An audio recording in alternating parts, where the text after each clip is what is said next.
It's a very special football Thursday. You're hanging out in the break room. Rochester's Classic Rock 96.5 WCMF. How's it going, buddy? Pretty good, buddy. What's going on, female buddy? Doing good, buddy. 57 degrees right now. Going to get up into the low 80s. Sunny. Sunny. A lot better than Miami, apparently. Really? It's supposed to be, it could rain tonight. Oh, it's going to be a little wet. It was raining yesterday. Okay. People were out at the bars doing the whole tailgating thing, booing Dolphins fans in their own town walking down the street. How you like that?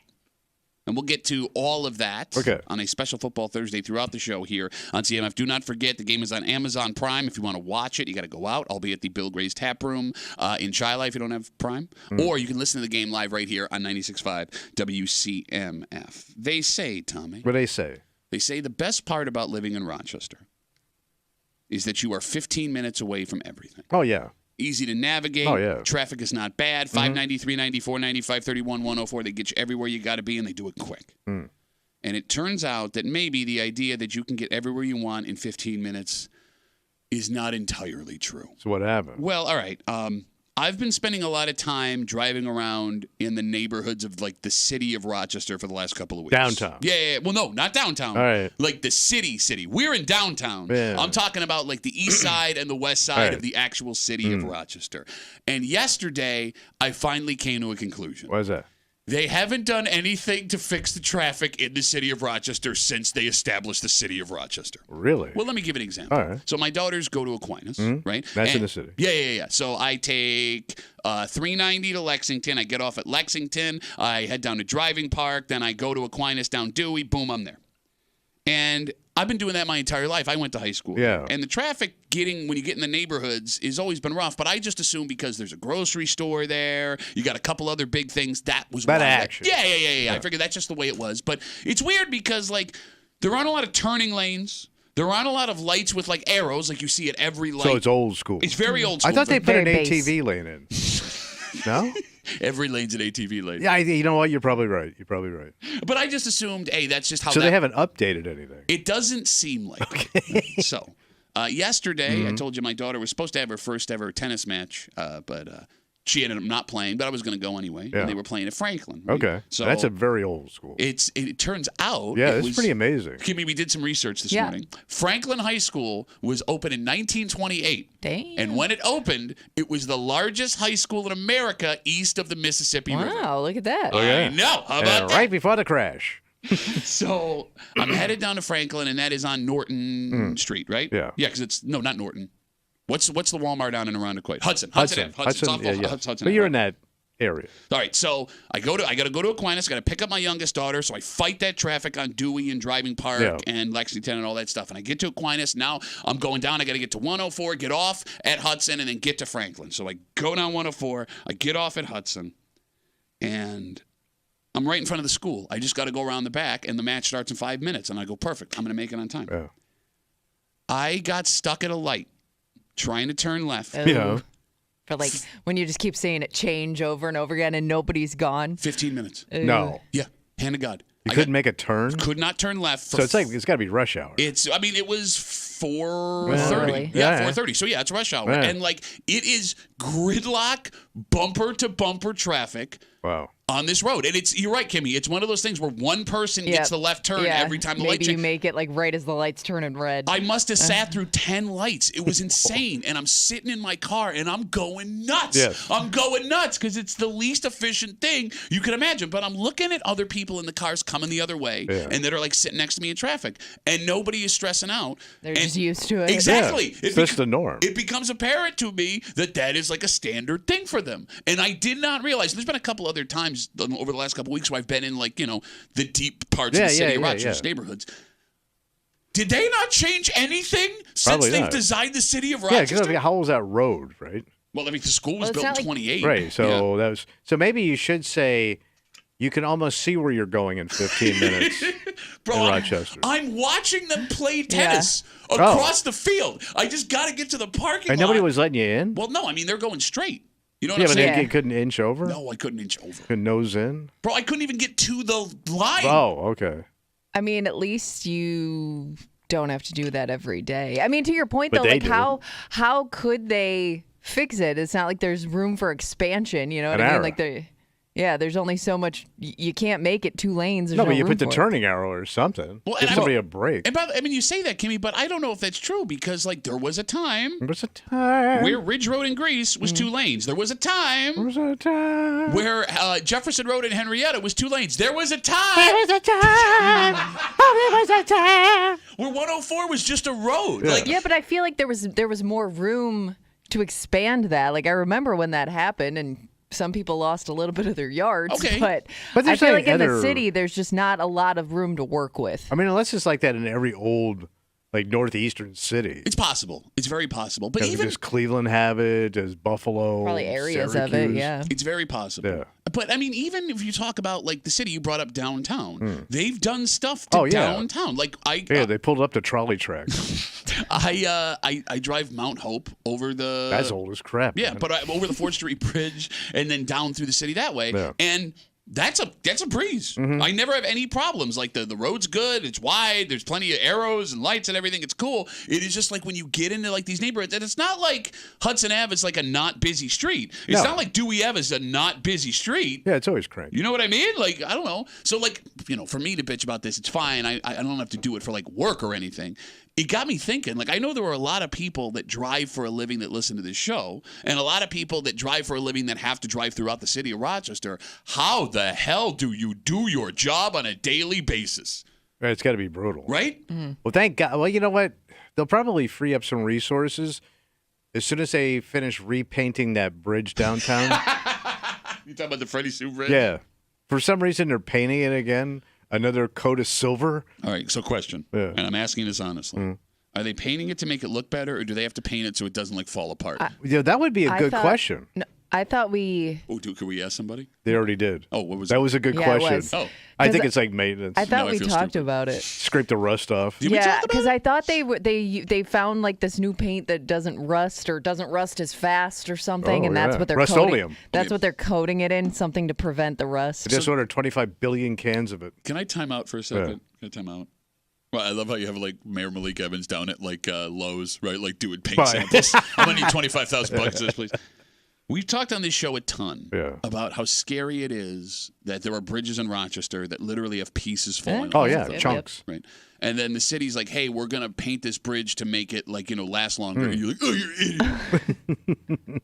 Yeah, but I like priorities, man. I would Well, but say that's a big priority. That's a pretty big bridge. Big priority. You can't bitch they don't take care of the bridges, and then they're taking care of the bridge. You're like, But you do, like, do the big maintenance, then you do the little maintenance. Well, I guess this would be big maintenance. I mean, what's a bigger bridge in downtown Rochester? No, but, like, we got worse shaped bridges. Do we? Okay. Bro, you can see some of the chunks. You can see some of the chunks missing. I'm here to tell you where the bridge is But- out. but yes, I would guess- we need Cosby. But I wonder, though, if this bridge gets the most traffic, which would give it the highest priority. That's a good call. All I mean, right. think about how many people cross that bridge going from Yeah. east to west every day. Oh, yeah. It's a big connector.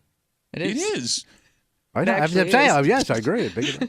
252 WCMF 252-9260. We're talking about driving in the actual city of Rochester, not downtown, but like the city, the neighborhoods in the east and the west, the 19th Ward, places like that. And for some reason, I've just had to do it a lot the last 2 weeks, and it's unbelievably stressful, and it is unbelievably inefficient, and there is nothing to be done about it. But I'm watching people yesterday as I'm trying to take a left turn for 15 minutes on Hudson Avenue. Nobody's stressing because like this is part of their daily routine, right? Like I couldn't imagine having to leave the house an extra half an hour early to make sure that I'm getting somewhere. I guess it's got to be like people who live in Long Island that just deal with like 8-hour rush hours where it just doesn't end. I guess like at that point it's just hardwired in, and we're so spoiled that when we really hit like traffic, we get pissed. Yeah, but I guess the difference is this. If you live in a place like New York, Atlanta, LA, Hollywood, the Sunset Strip, dip, there are benefits to the traffic, right? Like, yes, it sucks to sit in traffic, but you have the world at your disposal. Right, and more smog.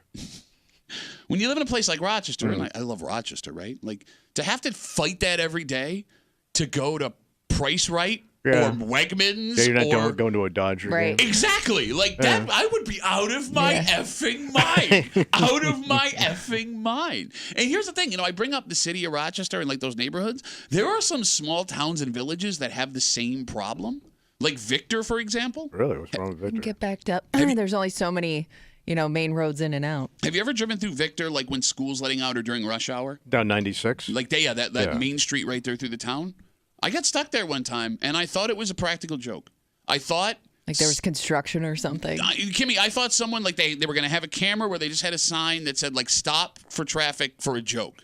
How? So you think it's the school that's clogging it up? I mean, it is, right? Yeah. The school's right there. It's 96. There's one way through. That's it. Mm-hmm. But, like, how such a quaint, small, fun little place, right, that, like, prides himself on, we're a small town with a big mall. I couldn't handle that. I couldn't handle that every day.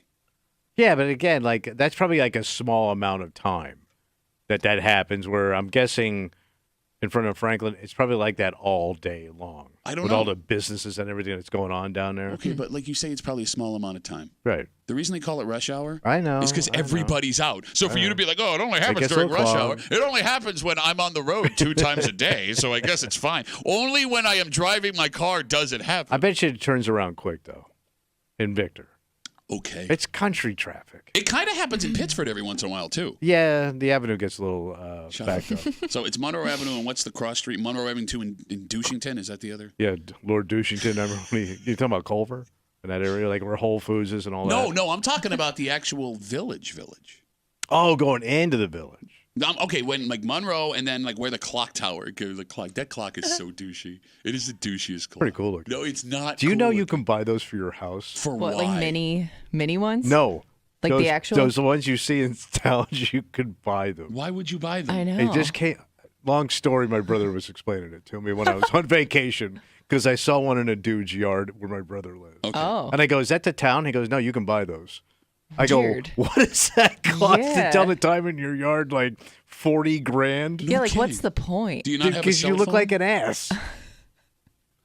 You look like you're one of the Kennedys. Bobby, what time is it? I'm going to go outside now. I think Marilyn's coming in up the drive. It's 4:35. Somebody needs to move to Duesenberg. She can't get in with all her corsets. But like there have been times during rush hour or like lunchtime in Pittsford. It's cranky. But like again, but it's just one. It's just 2 roads. It's East and Monroe, basically. Yeah. Yeah, no, you're right. It's the most inefficient thing ever, but you guys won't change it because, we're a They're never going to change We're that, bro. a quaint little town that wants to look cool on a postcard but make your life miserable trying to drive through. Well, you'd have to move all the hanging baskets back. And then, can I tell you what really pisses me off about driving through Pittsford? You guys have those crosswalks where it's automatically stopped for pedestrians. Yeah, and you had the flags where you can hold so you don't get run over. You got it. But pedestrians in Pittsford take full advantage of it because you're such like arrogant people that like you'll just walk out into traffic while things are happening, right? And it's those crosswalks are every 15 feet. Right. They're every 15 feet. And there's some super busy areas like the Del Monte. Yes. And the dairy right there that are always slammed with people. And like there are times the prettiest people you'll ever run over. But there are times, man, where you'll sit there for like 5 minutes where it's like a Bills game's letting out, right? And there's nothing I can do. Like you can't walk an extra 50 feet and make it one crosswalk. Well, it's even busier right now because they're repainting all the gazebos with this paint that doesn't rust. Oh, Mayor Malik Evans bought an extra 10,000 buckets. 252 WCMF. Let's talk to Ben. Hey, Ben, how are you, buddy? Pretty good. How you guys doing? Good, man. Good to hear from you. So another spot that's pretty horrible is Ridge Road by, I think it's Webster Thomas. There was a time. Yeah. That ain't for you. That ain't for you. Hey, his name's not on the list. Keep going. Yeah, anyways, so I forget when this was, but when I was younger, we were doing errands or something up there. It took us, I want to say about 45 minutes to get from one intersection, I forget the road, I want to say it was like Hope Road to Hard Road. It took us 45 minutes because of the stupid school letting out. Stupid education. Goddamn fancy book learning. Also, when I worked for Van Bortle Subaru, I used to work down at the Victor location. From about 3 to 6, that's the Victor traffic. If you're going through Victor, you're not. It's ridiculous. All right. Well, Ben, that has been your Ben traffic update for the morning.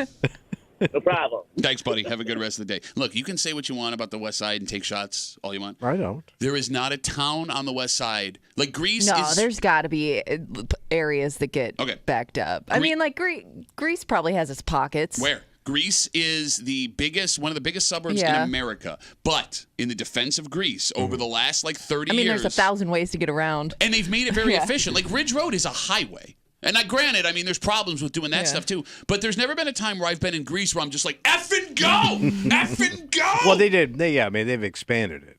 Gates is not a town that they've built out a ton, but I never got caught in traffic when I was a kid. I never get caught in traffic driving through Gates, driving through Chi-Line. So maybe we should go to their town planners and talk to them. I'm just saying. Maybe it's because less crosswalks.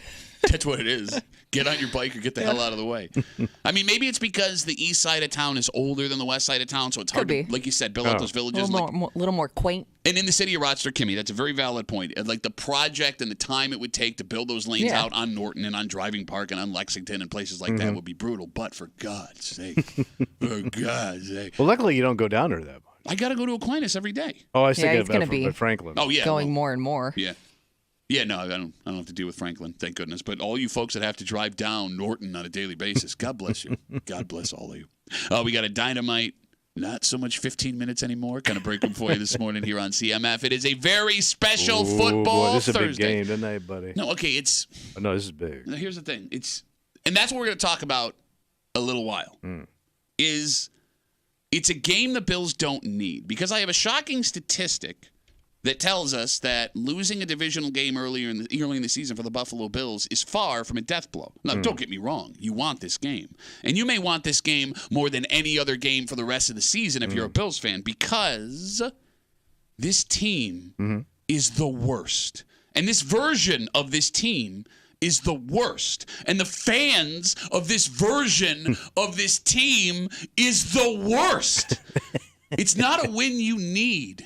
But it's a win you want bad. You should write that down. We'll get into that. I did. I just read it off of this thing.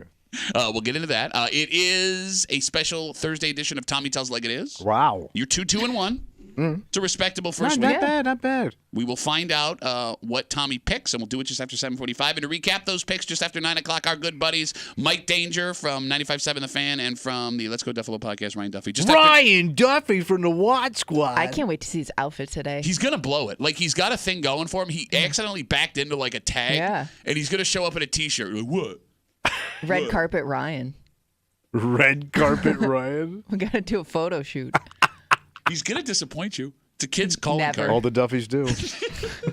So all of that and a whole bunch more on a very special Football Thursday. Again, the game live tonight on CMF. If you are stuck in traffic in Victor or Webster or on Norton or any of those places, you'll be entertained. Pregame will be on as you're getting out of work this evening. But first, Tom. Yeah, what's going on? Crime's going on, buddy.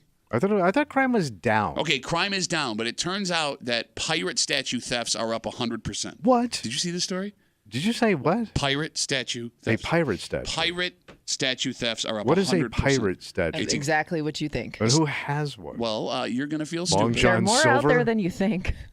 Who would have a pirate statue? You're going to feel stupid because when I tell you, You you're just going came to from Blackbeard country. You tell did. us. I know. Pirates are haunting you this All week. right, ancient criminals. No, you're going to feel stupid because it makes perfect sense. This place has a pirate statue. What doesn't make sense is why someone would want it. Right. And why, if you were going to steal from anywhere, you would steal from a place like this. We'll tell you the story next here in the break room on 96.5 WCMF.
Whomever this person is made a major mistake. What happened? Well, they made a major mistake for a bunch of reasons. One, Kimmy, there can't be any value to what this person took.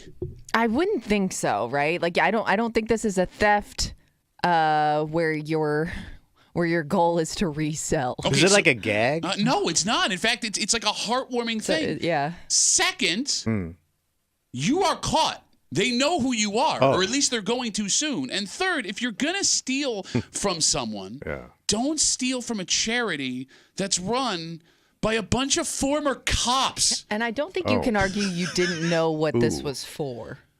You're hanging out in the break room. Rochester's Classic Rock, 96.5 WCMF. Just after 6:45, it is a very special Football Thursday, a short week. Prime time against a divisional opponent on the road is brutal. So you have to go into a game like this with tempered expectations. And if for some reason something goes wrong tonight, it's not the end of the world. It's not a game you need right now.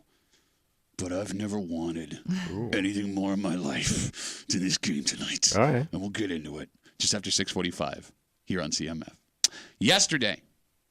Tuesday, a statue was stolen from outside of the Pirate Toy Fund headquarters in Ogden. So this is the Gary Happy Pirate? You got it. Yep, started by Gary the Happy Pirate all those years ago, donated countless toys to kids in need for decades. And this statue that was stolen, it is like their, I guess, the mascot. Logo? Kind of. Yeah. It's a pirate. It is a pirate it's statue. like a cartoon-like pirate. You got it. Yeah. So folks that work at the Pirate Toy Fund say the statue is a big welcome to kids that are coming into their office, right? I mean, it's a major part It's of a it. major dick move. You stole a charity statue. From a kid's charity. Thank you. So the good news here. Good news. The crime was caught on video. And this is where the story takes the first weird turn. The statue was taken by what looks to be a grown-ass man. That's sad. I was thinking kids jerking around. I thought the same thing. No, they have Grown-ass man needs him Looks a like pirate a guy statue. that could be like your age. You know what I mean? Like, does he have like a backwards hat on? He's 40 or 50 at least. Yeah. How much You Captain think he's Morgan at a- are you drinking? So the dude in the video pulls up in a red pickup truck. Yeah. How big is this damn thing? I would say it's probably like 5 feet. Yeah, 4.5, 5 Yeah. feet. It's sizable. Yeah. It's got to weigh a little bit. Yeah, he picked it up okay. So it's got to be anchored into the ground. Apparently it wasn't because Yeah. he grabbed it and threw it in the truck. So he grabs it, throws it in the bed of his truck, and he takes off. And the surveillance video is now on all the local news stations. The Pirate Toy Fund is asking people to take a look at it to see if they have any information to help Somebody's out authorities. gonna know this guy, Because what are you going to do with it? right? You can't put it anywhere without you getting busted. All right, so let's talk about this. Most of the time when you see things like this stolen, it's for scrap. Right. But it doesn't look like the statue There's a was made out of purpose. metal. It Yeah. looks like it's like a ceramic Like statue. fiberglass or Yeah, something? something Yeah. like that. I don't know. So unless we're wrong, 252 WCMF, unless there's some secret value to this statue that we don't Flip get. that pirate. One of my favorite HGTV shows. Tommy, it's hard to imagine that a pirate statue would get you major cash on the resale market, right? And it's not like this is like a famous pirate that someone would want in their house. Right. You wouldn't recognize it right away. It's not Johnny Depp. It would also be hard to imagine that this person who took the pirate statue stole the statue because they were like upset with the Pirate Toy Fund. You're not doing it to get one over, you would think. Yeah, what revenge could you want at a charity that donates toys to kids in need? Sick kids. Yeah, I mean, kids that need them. Does anybody, 252 WCMF, 252-9263, want to take a crack at why someone would steal this statue? Thoughts? I mean, the only reason you would take it to me would be a joke. Yeah. But you're doing it to a charity. And it's an older guy. Like, to your point, like, younger guy, I could see, I want this in my house. But, like, this guy's age, he looks like he's got a nice ride. Like, so he's got means. Yeah. I mean, he looks like a nice truck, yeah. Like, what is... Unless he bought that truck off of stolen pirate statues. Oh. Which is possible. Pirate booty. Yes. Yeah, I just would think there's no reason you need this or would even want it. So the funniest part of this whole story is the Pirate Toy Fund is one of the lead guys that works over there. His name's Otto Harnischfeger. Okay. Right? And you've seen him on the news before. He's a really nice guy, big, gregarious dude. He's a former cop. Oh. And a lot of the guys that volunteer, men and women that volunteer over there, are also former cops. So not only did you steal what is a worthless statue to everybody but the Pirate Toy Fund, not only are you caught on video doing it, not only did you steal from a charity, you steal from a charity that is crawling with former cops. Yeah. You could have not done a dumber thing in the world than take this statue. I'm dying to know what this guy, like the mugshot when I get him. I'm dying. I don't even need a mugshot. I need a reason. Give me a reason. What is your motive? But the reason might be in the face. Put that on a T-shirt, sell it in the rock shop. You know what I mean? Like some arrogant dick that they thought this was funny. Bro, no, I'm looking at this guy. I mean, I'm looking at the video. He don't look like an arrogant dick. He looks like every just a guy 50-year-old dude that drives a pickup truck. But they're all arrogant dicks. T-shirt, all jeans. 50-year-old men are arrogant dicks. Do you think? Okay, it's true. Yeah. Do you think after somebody alerted this guy, or even he saw himself on the news, he would, like? Do you think he'll do the right thing and be like, "Oh, I'm sorry. I just, I thought it would be funny to put this in my buddy's yard." You know what I mean? Like, will he do the right thing and return it? Because we have seen stories in the past where somebody does something dumb and they come clean and they return it and all's forgiven. Okay, but I'm trying to figure out what dumb thing a man in his potentially 50s could do with this statue. And this is why girlfriends and wives are good things to have in your life, to stop you from doing things like that. Can you imagine if you came home with this and you're unloading it into the garage and your wife's pulling up, just coming in from Wegmans? What are you doing? What is that? Where are you going to put that? That is ugly. Do not put this. No, it's not going in here. Take it back to the store. Well, I didn't actually get it from the store. And it's not like this is out in the front of like a bar or something where I'm drunk and I'm going to take this statue because it's funny in the moment. I'm going to regret it tomorrow morning. Yeah. Like, because we've seen, didn't it happen? A girl stole like a Josh Allen. The Josh Allen cardboard cutout. Yeah. If you lived in Rochester your whole life, the Bob's Big Boy on Ridge Road was stolen like every 2 weeks. Right, that was like a big thing. But like that, I always just chalked up to everybody here is having a good time. Somebody walked out with it. Yeah, alcohol was involved. Yes, bad. Yeah, there's a reason for that bad decision. Is there a bar anywhere near that place? It's in Ogden. I'm trying to picture where it is. Brew houses. Oh yeah, the Ogden Brew House. Yeah, it was like the middle of the day too. It looked pretty bright outside. Yeah, I mean, you have a perfect shot of this guy's car, what he looks like from behind. Like, what an idiot! Yes. 252 WCMF again. A man is caught on surveillance video Tuesday night stealing a pirate statue, what looks to be like a 4 or 5 foot pirate statue from outside the Pirate Toy Fund headquarters in Ogden. They don't know who this man is, but they want you to go look at the video and see if you can identify him. The statue just looks like like you said, a fiberglass statue. Yeah, right? It's like a cartoon of a pirate. Exactly, and the folks that work at the Pirate Toy Fund who say it's like a mascot and it greets the kids that are coming into the thing. Right. And we can't figure out for the life of us why this man would want this statue. We do have some theories. Bones writes us on Instagram. What does he say? They stole it for the irony of stealing a pirate. It was pirate piracy. Okay. So, that's a theory. All right, that's a deep cut. Let's talk to Rob. Hey, Rob, you're on CMF, buddy. What's up? Good morning. How are you? Good, brother. What's up? So the oddest thing when they were showing the video on the news last night, it's right down the side of the truck. It says fire department. No, it doesn't. Yes, it does. If you go back, look at the video. Wait, it's a fire department truck. The door. Okay. Yep, it's a maroon truck, and if you look at it, it says fire department right down the side of the truck. No, are you sure it doesn't say free diapers? Because it is far away. It's hard to read. Who don't want free diapers? I don't know. Wait a minute. I mean, come on. That can't. The fire department stole the pipe. What if? Oh no. Oh no. I don't know. Okay. I guess a joke. I mean, go back, look at the video. All right. I'm going to go back. Rob, no, but it says free diapers. I just read it. Rob, thanks for the call, buddy. Have a good rest of the day. Take care. I didn't notice that. I'm really baffled. What the hell is going on here? If it was a joke. I got a couple other calls saying the same thing. It says fire department. So, yeah, but we don't know what fire department. They said it said like fire something on the guy's truck. Okay, growing up the son of a cop, I know that the fire department and police department bust each other's chops all the time. But I would think once this hit the news, the fire department would be like, oh, this was us. We were just kidding. Right. But that's still not making it right. Yeah, well. Even, you know what I mean? 252 WCMF. Let's talk to Jim. Hey, Jimmy, how are you, buddy? Hey, good morning, everybody. How you doing? Good, man. What's up? Hey, I wanted to say the same thing. If you look at the truck, the name of the fire department is crossed out, Oh, so it might have been wait, like the guy in the truck crossed it out, or 13 Wham blurted out? Well, they could have blurred it out, but usually when somebody buys like a school bus from a school district, they'll put the name out or they'll black it out. Okay, gotcha. Wait a minute. Okay, so that fire department on it. Well, Ogden does have a lead on the gentleman. They just haven't made an arrest yet. All right. Thank you for the breaking pirate theft arrest news, Jim. Thank you. You know, to do something like that, you really got to be stupid. Agreed, Jim. Thank you for the call, buddy. Have a good rest of the day. Okay, hold on. If this guy bought a truck from a fire department and then made it his own truck, Yeah. but left some of the lettering on the truck, which I don't think you can do. No, well, if like you said, as long as you black out where it's from, I think you're good. I thought you had to do all of it because it's like an emergency vehicle. That's actually a good point. But no, because you can buy what looks to be an emergency vehicle and put lights and sirens in different ways. But does it say ambulance on it? I don't know. Well, this says fire department. It doesn't say ambulance. No, I'm saying like any kind of emergency vehicle.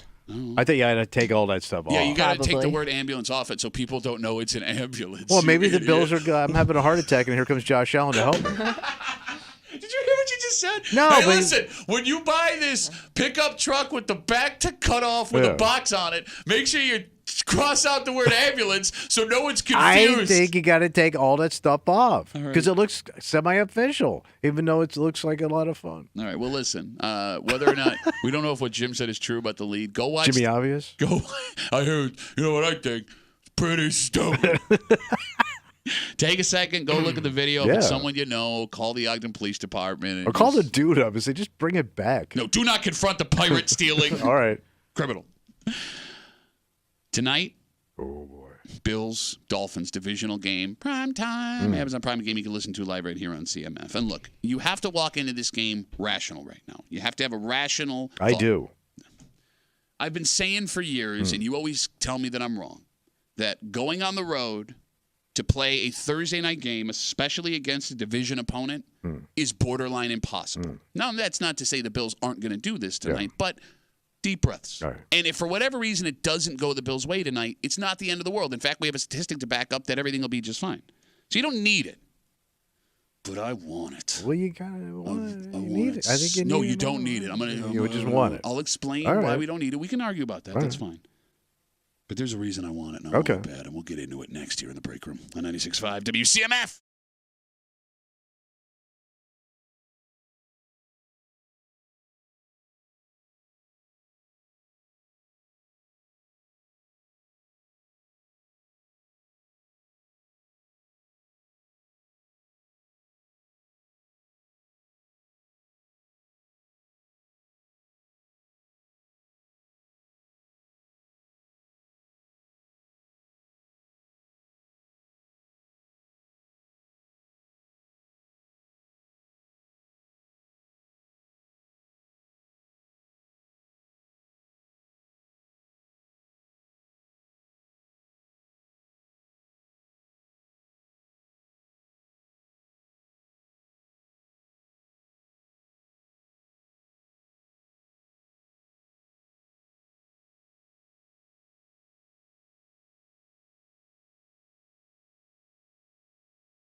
This game means something. Oh, yeah. It's a divisional game, so extra importance. It's a rivalry game, so there's more passion. Mm-hmm. It's a primetime game. Big time. So the eyes of the nation are on your team. Mm-hmm.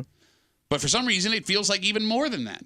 And when the Bills take the field tonight against Miami, there are two things we may have to keep in mind at the same time. What that? One, Bills and Bills fans don't need to win this game.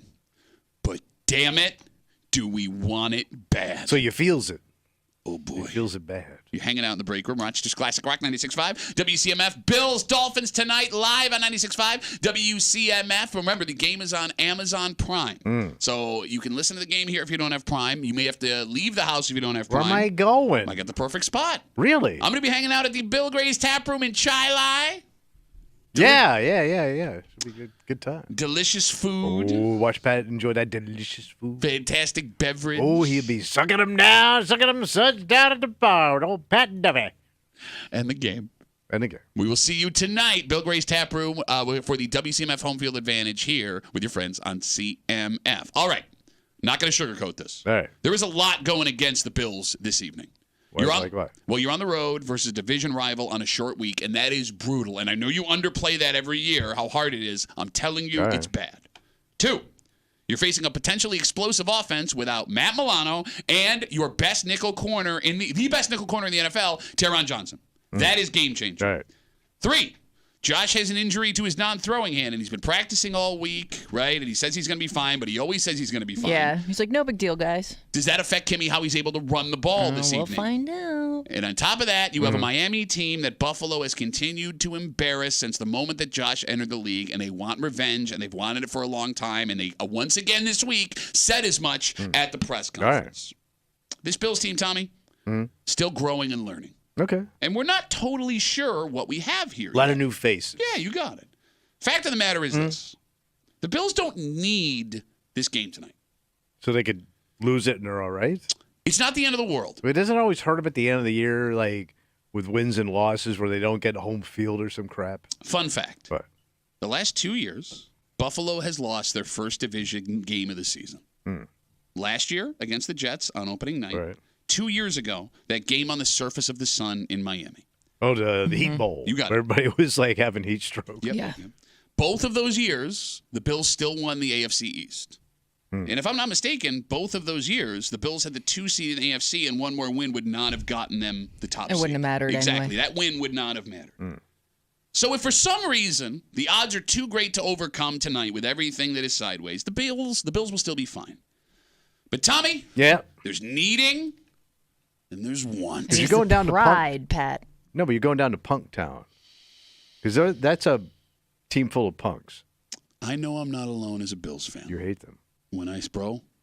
There is something about this specific version of the Miami Dolphins that is easy to despise. And you're right. I hate this Miami Dolphins team. I hate everything about them. Their coach, crowned a genius who can't win a division or a playoff game. You're talking about Coach Skateboard? Talking about Coach Skateboard. Their offense, they get all this praise heaped on them all the time. Some of the best players in the NFL, they do amazing things until you play a good team or you're in a game that matters. Their fans, oblivious to what they're watching, just running their mouths constantly and then getting the football pulled out from under them from Lucy. There is an unearned arrogance about this specific 3-year in whatever of the Dolphins. That is, it's revolting. And for that reason, I want to win this game tonight more than I want air to breathe. All right. Just for personal satisfaction. 100%. I kind of feel like, and maybe this is an unpopular opinion, but Boo! because the Patriots ran the AFC East for so long, I don't know if I will ever have as much hate for a team as I had for the Patriots for like a decade straight. Okay, so let's You know talk. what I mean? Like, it was so heightened for a long time that, yes, even though I don't love Miami, I don't like Miami, I don't think it'll ever reach that point. Okay, I understand where you're coming from. And that is a valid take, Kimmy. That is a valid take. Here's why I disagree with you. You're right. I hated the Patriots at the time. But it was earned arrengance. They won. Yeah, but that's what made it They more were the golden frustrating child. to me. You know what I mean? Miami they're just arrogant. Yes. Yes, you're right. But we get the last laugh. And that's why I think it takes away from some of that hate. You know what I mean? No, I disagree. Like, to Tommy's point, the Patriots of the Tom Brady era had so much success. He and the hoodie together. But there was nothing that the Bills could do about it. And I think it was more frustrating, I guess, than hate. But there was nothing anybody could do about it, right? The Bills weren't alone in that situation. It wasn't like the Patriots were beating the Bills and only the Bills. They were winning Super Bowls every year, right? Everybody was in the same boat. And look, Tommy's right. They found ways to win games, right? All of the... I mean, look, I think screeching Tom Brady on the sidelines, and I really had I don't know. I have not found that level of dislike for something. And I know there were older Bills fans, too, that hated the Dolphins of the early 90s, and those teams were easy to hate, too. But on those teams, Tommy, to the point about earned, you had a Hall of Famer in Dan Marino. You had arguably the best coach of all time in Don Shula. Hate him all you want. You could tip your cap to what they accomplished. Yeah, Tom Brady, they were Hall of Famers. Exactly. This Dolphins team, Tommy, has none of that. But Miami's kind of ramped it up. Just all of it. What do you mean? Like the whole Miami scene where how they now they put a Formula One track around their stadium and then they decide, hey, let's slap a Ferris wheel in there and let's put a lagoon full of fake yachts. Yeah. Like they've taken whatever you thought about Miami, they decided we're going to make that Miami. And they think they deserve it. They're all smoke, no fire. They're all flash, no bang, and they act like they deserve it. For example, as we talk about this Bills game tonight live on CMF, if the Bills on a short week go on the road with the injuries they have and lose to the Dolphins, it's not the end of the world. It is not the end of the world. But I want this bad. For example, tonight, Tommy, the Miami Dolphins are favored over the Bills by 2.5 points. All right, so that's kind of a push. Here's what's crazy. No, it's not. It's 2. That's a lot of points, especially against the Bills, because it has to have been 5 years since the Bills were dogs to Miami. Has to have been. I mean, the Dolphins last week needed a comeback, walk-off win, field goal against Jacksonville. Well, they got that lucky where he punched the ball out. Right? Yeah. But I mean, look, the same thing. The point I'm making is this. For a high-flying, unbelievable, amazing offense, right? You needed a 53-yard walk-off field goal, and you only scored 17 points. And somehow you're favored by 2.5 against the Bills coming to town? Well, it's got to be because they're so banged up, right, on defense. Yes, but Miami their 2 starting running backs could be out of this game tonight. Oh. Well, one definitely is. All right. I'm just telling you. I'm just telling you. You know I'm a degenerate gambler. You know I know my stuff. I don't get how it's 2.5 points. And there is a little bit of solace. What's it? No matter what happens. Look. If things don't go the Bills' way tonight, I will be disappointed. Kimmy, you'll be disappointed. Tommy will be indifferent. He'll just come in. It's more of a pride thing. Right? Coach Dumbass. I wouldn't. You're not going to say the season's over, but it does. It stings. You got it. It sucks. But there will be, Kimmy, a single light shining in the darkness. What's the Sunshine State? The blind excitement that Dolphins fans would have tomorrow morning. And you watched it last year.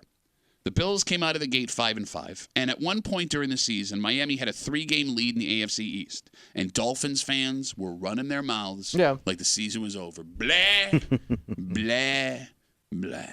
And you heard me at that time on the air say to those Dolphins fans that had the 3-game lead, you know what's going to happen. An interaction with a gentleman at the Bill Gray's Tap Room out there on North Grease Road. What happened?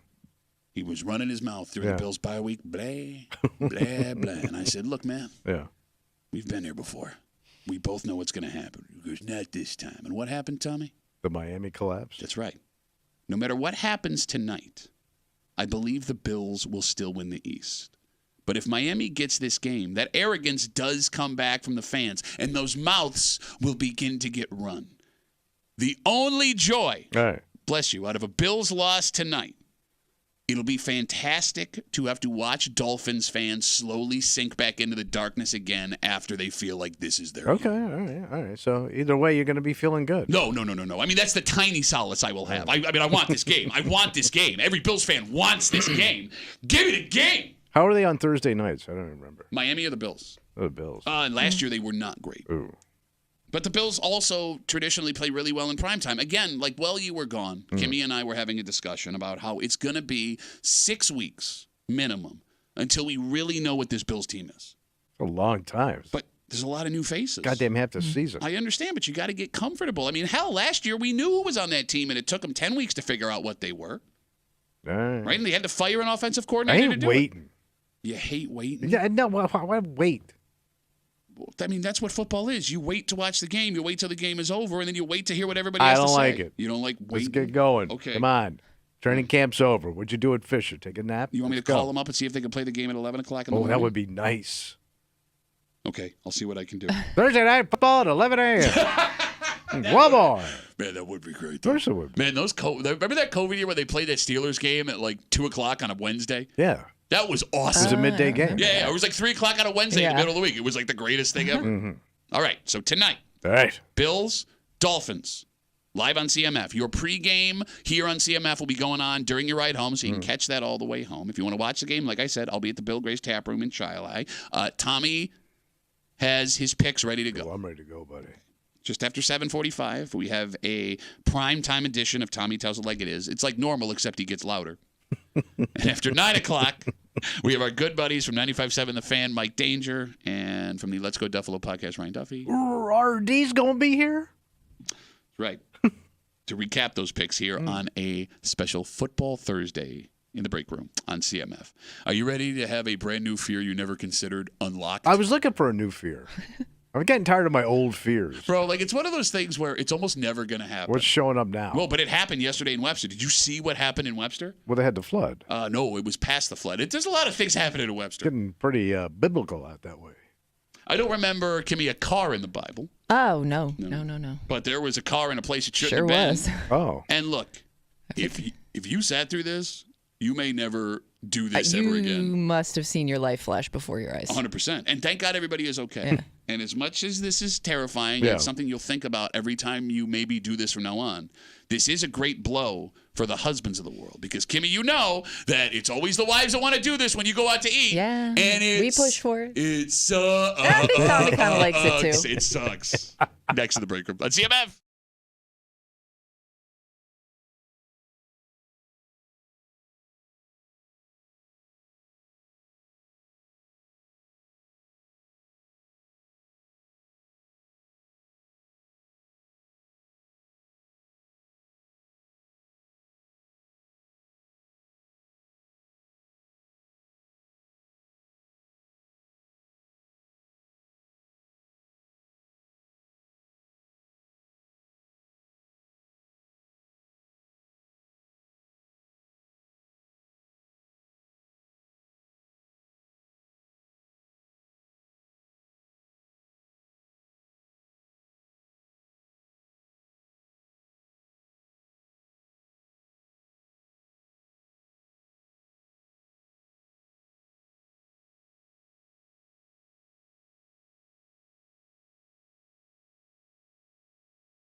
You'd never in a million years worry about something like this. Until now. Uh-oh. Because a car accident on the east side didn't just affect the folks in the car or the people on the street. Yeah.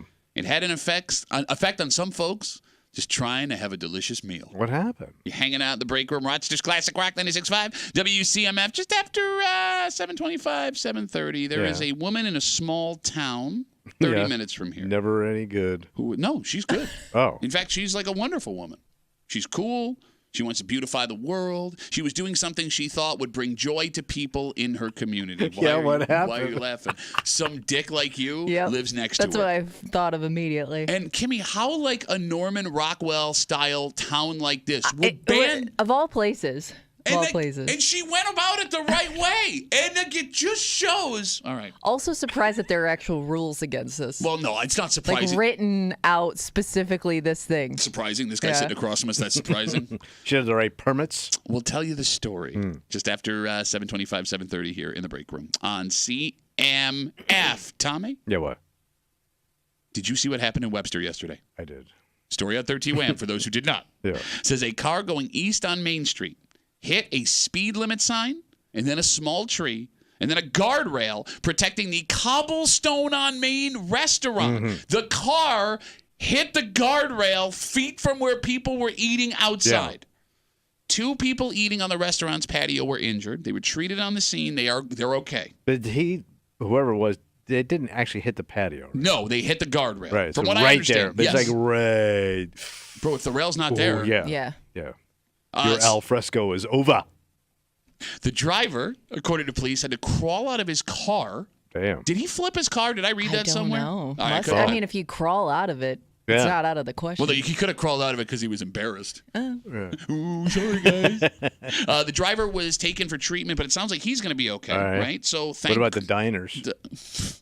Everybody eating is safe, right? And if it weren't for the guardrail that the restaurant had, however, it could have been catastrophic. Yeah. So welcome to a new fear that you never once considered in your life. What fear is that? That would be the fear of being blasted by a car eating outside. Yeah. During your lunch. Honest question. Have you ever thought that of a possibility? I will say, like, sometimes when you eat, like even like Park Avenue, like downtown. Yeah. And like when those buses come by and stuff. I mean, it's pretty close if you're sitting outside. The breeze. Because you're just sitting on the sidewalk. It's not really a patio. Sure. Like, your ass is just right there. So if somebody makes a wrong turn, man, you're toast and your toast is toast. No, you're right. It's all toast. You're right, but I never even considered that as a possibility. Once in a while, I'm like... that bus is like, you ever see? Yeah, sometimes when those buses make those corners, right? It's so close. No, but I don't know why. It's like being in the back of a cab in a major city. Like, that person's driving like a maniac, but for some reason you're in the back of the cab, like, oh, it's probably fine. He's a professional. But every once in a while, you know. No, you're right. I did see a car accident one time. I was sitting on like that main corner at Park Ave where there's like Giants and all those restaurants, and it was like everybody turned and looked because, to your point, we didn't know what direction it was coming from. But that didn't stop me from eating outside. All right. Yeah. And this will now be something, if you saw this story last night or hear us talking about it, you will think about every time you go to sit down outside. But I like eating outside in the summertime. It's so nice. Well, see, that's like you're on vacation. That's what makes you unique. And here's the thing. As bad as what happened I'm unique. They invented outside for me. Okay, I'll explain. Let's not get angry. All right. We are warm weather people.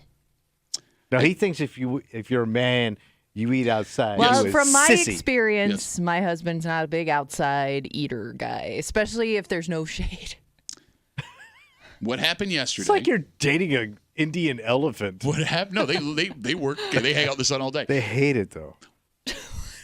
Because everybody was safe at the Cobblestone restaurant out in Webster after this car hit the guardrail. This is good news for all the husbands out there, because the biggest battle whenever you go out to eat on a nice day is whether to sit inside or outside. And with the exception of you tough old man, it's always the ladies that want to sit outside. Tell me I'm wrong. Because, Kimmy, I know you know what I'm talking about. Well, my husband always is like, we'll do whatever you want to do. But if I look around and I know that he's going to be sitting in the sun at any point during our meal, I will just opt for the indoor dining. But they usually have umbrellas and stuff when you're sitting. Yeah, umbrellas are great when it's 90. Yeah, but even if he's okay sitting there before the food comes out, I know he's going to start sweating the moment he eats that But burger. you eat inside all goddamn winter, No, I'm with you. I would love to man. sit outside. I'll sit inside, sit outside with the sun. But I could go on vacation somewhere. You're sitting outside. It's nice. Yeah, no, that sounds great. That's great. Or do you want to go on vacation somewhere and just stay inside? Yeah, that sounds awesome. You don't eat awesome. at the food court. I love eating at the food court on vacation. I do that all the time. Look. It is possible that this scenario that happened in Webster could now sway the balance of inside eating towards the men who want to eat like human beings inside a building. By the way, human beings started outside eating. Yeah, and then we invented inside. Oh, yeah. We also started by walking. You going to walk home to Pittsford, stupid?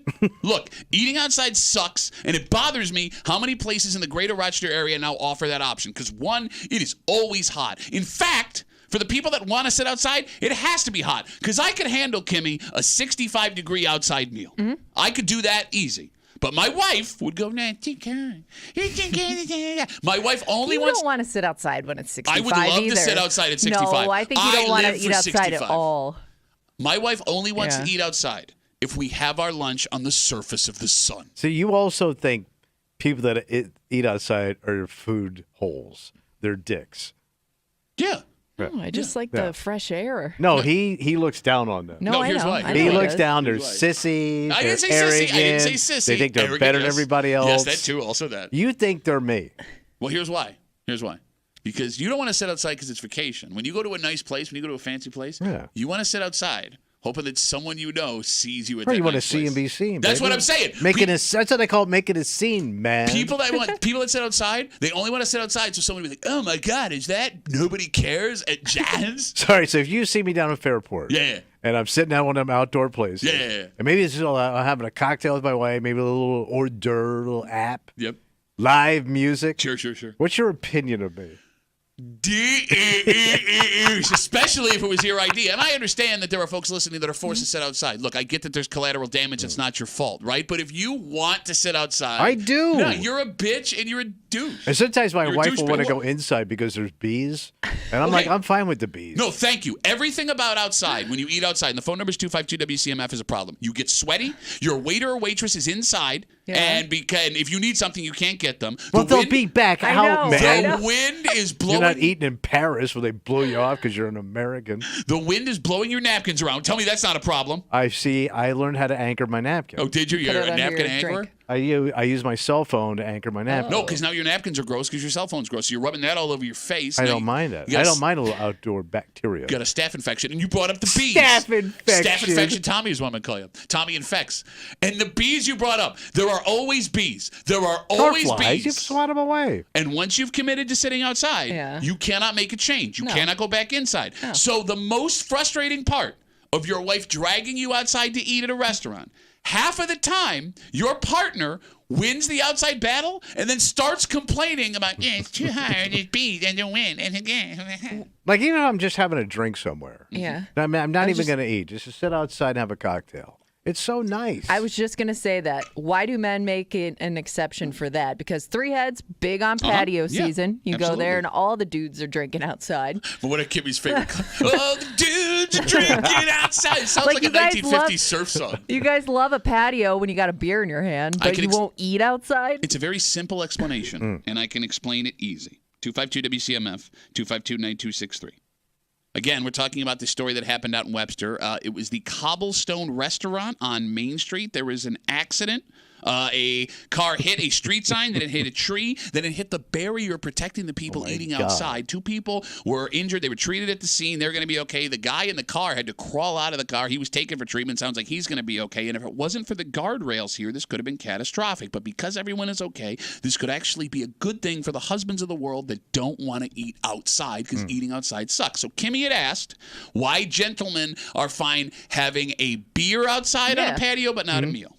The difference is the length of outside. I mean, the length. No, you're sitting out there for a while. Oh, no. You don't go for just one beer. Oh, you're right. But here's why, Kimmy. See, this is, you don't think this stuff through, and I'm here to explain. Okay. If you go to a bar, let's use Three Heads. You use Three Heads as an example. Yeah. Let's say I'm going to go out to Three Heads, and I'm going to grab a drink and hit the patio. Yep. Every drink on the patio is about a 15-minute commitment. Fine. And that is perfect. Outside at 15 minutes at a time, because I'll go into the bar and I will get my drink and they will go outside, 15 minutes of beer. When that is gone, I get to go inside enjoy the AC for a little while, the roof, the walls that God created for all of us Americans.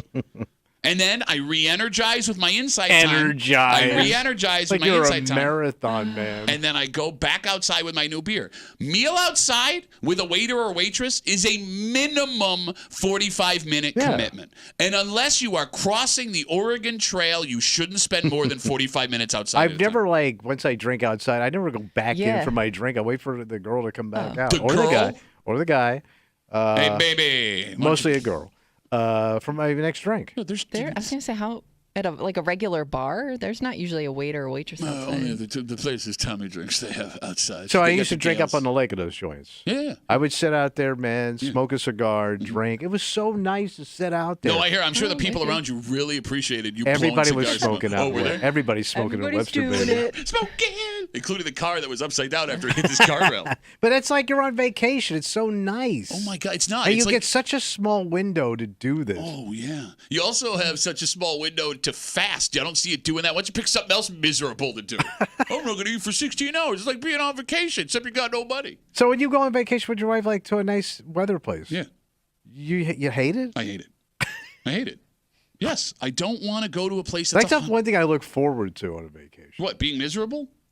No, you're not with me. So being out and about. No, just like walking to my car, I'm not going to slip in ice, and I can sit down and outside and sunshine and air. No, I like sunshine. No, you don't. For an appropriate length of time in a... You know what you like? Tint. Oh, yeah, I do. That's perfect. I love tint. Yeah, you're a tint man. What is that? Well, okay, what qualifies as tint?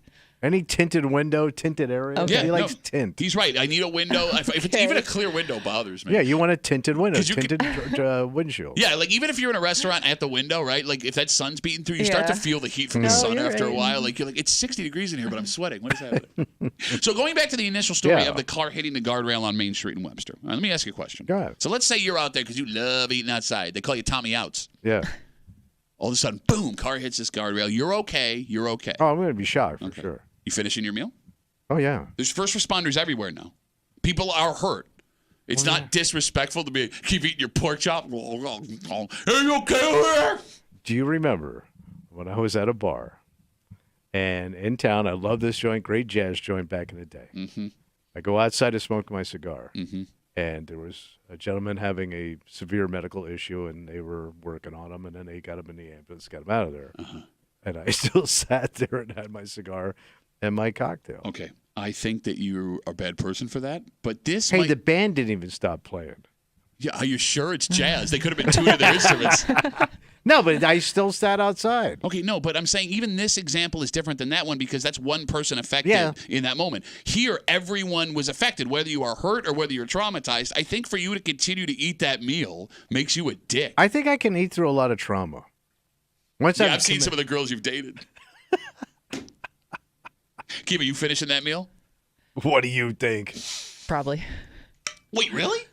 Well, I mean, definitely getting it to go.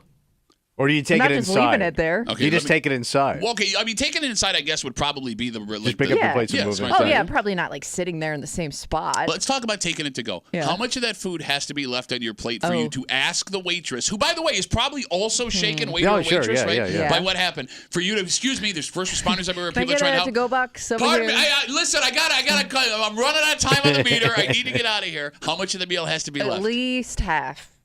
You're going to leave 45% of a burrito? No, you're not. Probably not. No, you're not. I can make a meal out of that, so yeah. Less than half. Let me ask you a question. Yeah. All right, so let's say this happens at this restaurant. You're outside eating. Boom. There's two people hurt, but they're treated at the scene. That's okay. Guy crawls out of his car. Yeah. They come up to you and they go, listen, sir, we're sorry. We're sorry for what happened. We'd like to comp your meal today. Are you a dick for taking the comp? No, not if they offer it. You're a dick if you ask for a comp. No. Wait, they're going to comp? You don't think you're a dick if they offer it? No. Not at all. Why would you turn down that deal? Why would you if they offer it, though. They're offering it to you. Take it. But why would you... It's good business for them. They want you to come back. Oh, you weren't going to come back because somebody accidentally... They don't know that. They don't know what's going on in my head. Some people honestly might not. Now you're threatening? Now you're doing like a Mexican standoff over whether or not you're coming back? I'm not only Tommy Outs. on Tommy comps.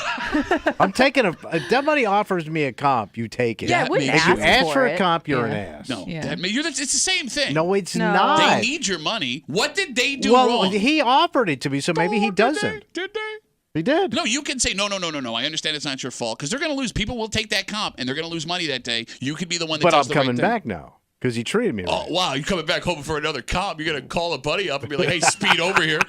Hope he hits the side of the guardrail again. Yeah, there's no way I'm turning down a free comp meal, man. Okay, that's insane. Tommy Chintz over here. By the way, fat boy, when you were stealing all those sandwiches from the Hampton Inns, all of a sudden you're not taking a comp? You're eating rancid 8-day-old sandwiches, but now all of a sudden he's Christ on a cross.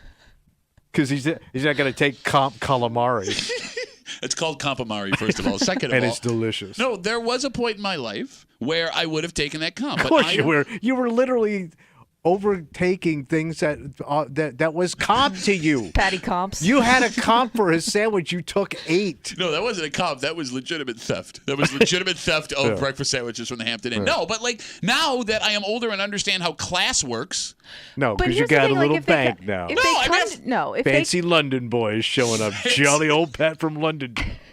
Yeah, I wouldn't take anything up now. If they come to you and say, listen, we understand like what happened today. We want to do something for you. You're going to say, no, thank you. I won't be back. Like I would be afraid to say no because then it's like I'm saying like, I don't want to come back here. No, it's very simple. No, it's not your fault. It's totally okay. I ate my meal. I'm going to pay for my meal. You guys are such dicks. No, not. No, man. No, not. Again, I'm not asking for it, but if they offer. Okay. All right, well, look, you say. And I'm going to tell people, man, they cut my meal and everything. It's good business. Wow, you're going to tell people? Wow, people are always eating where Tommy's telling them to go. Tommy eats is what they call him. No, Tommy eats it where it is. Starring your mom. Shut up.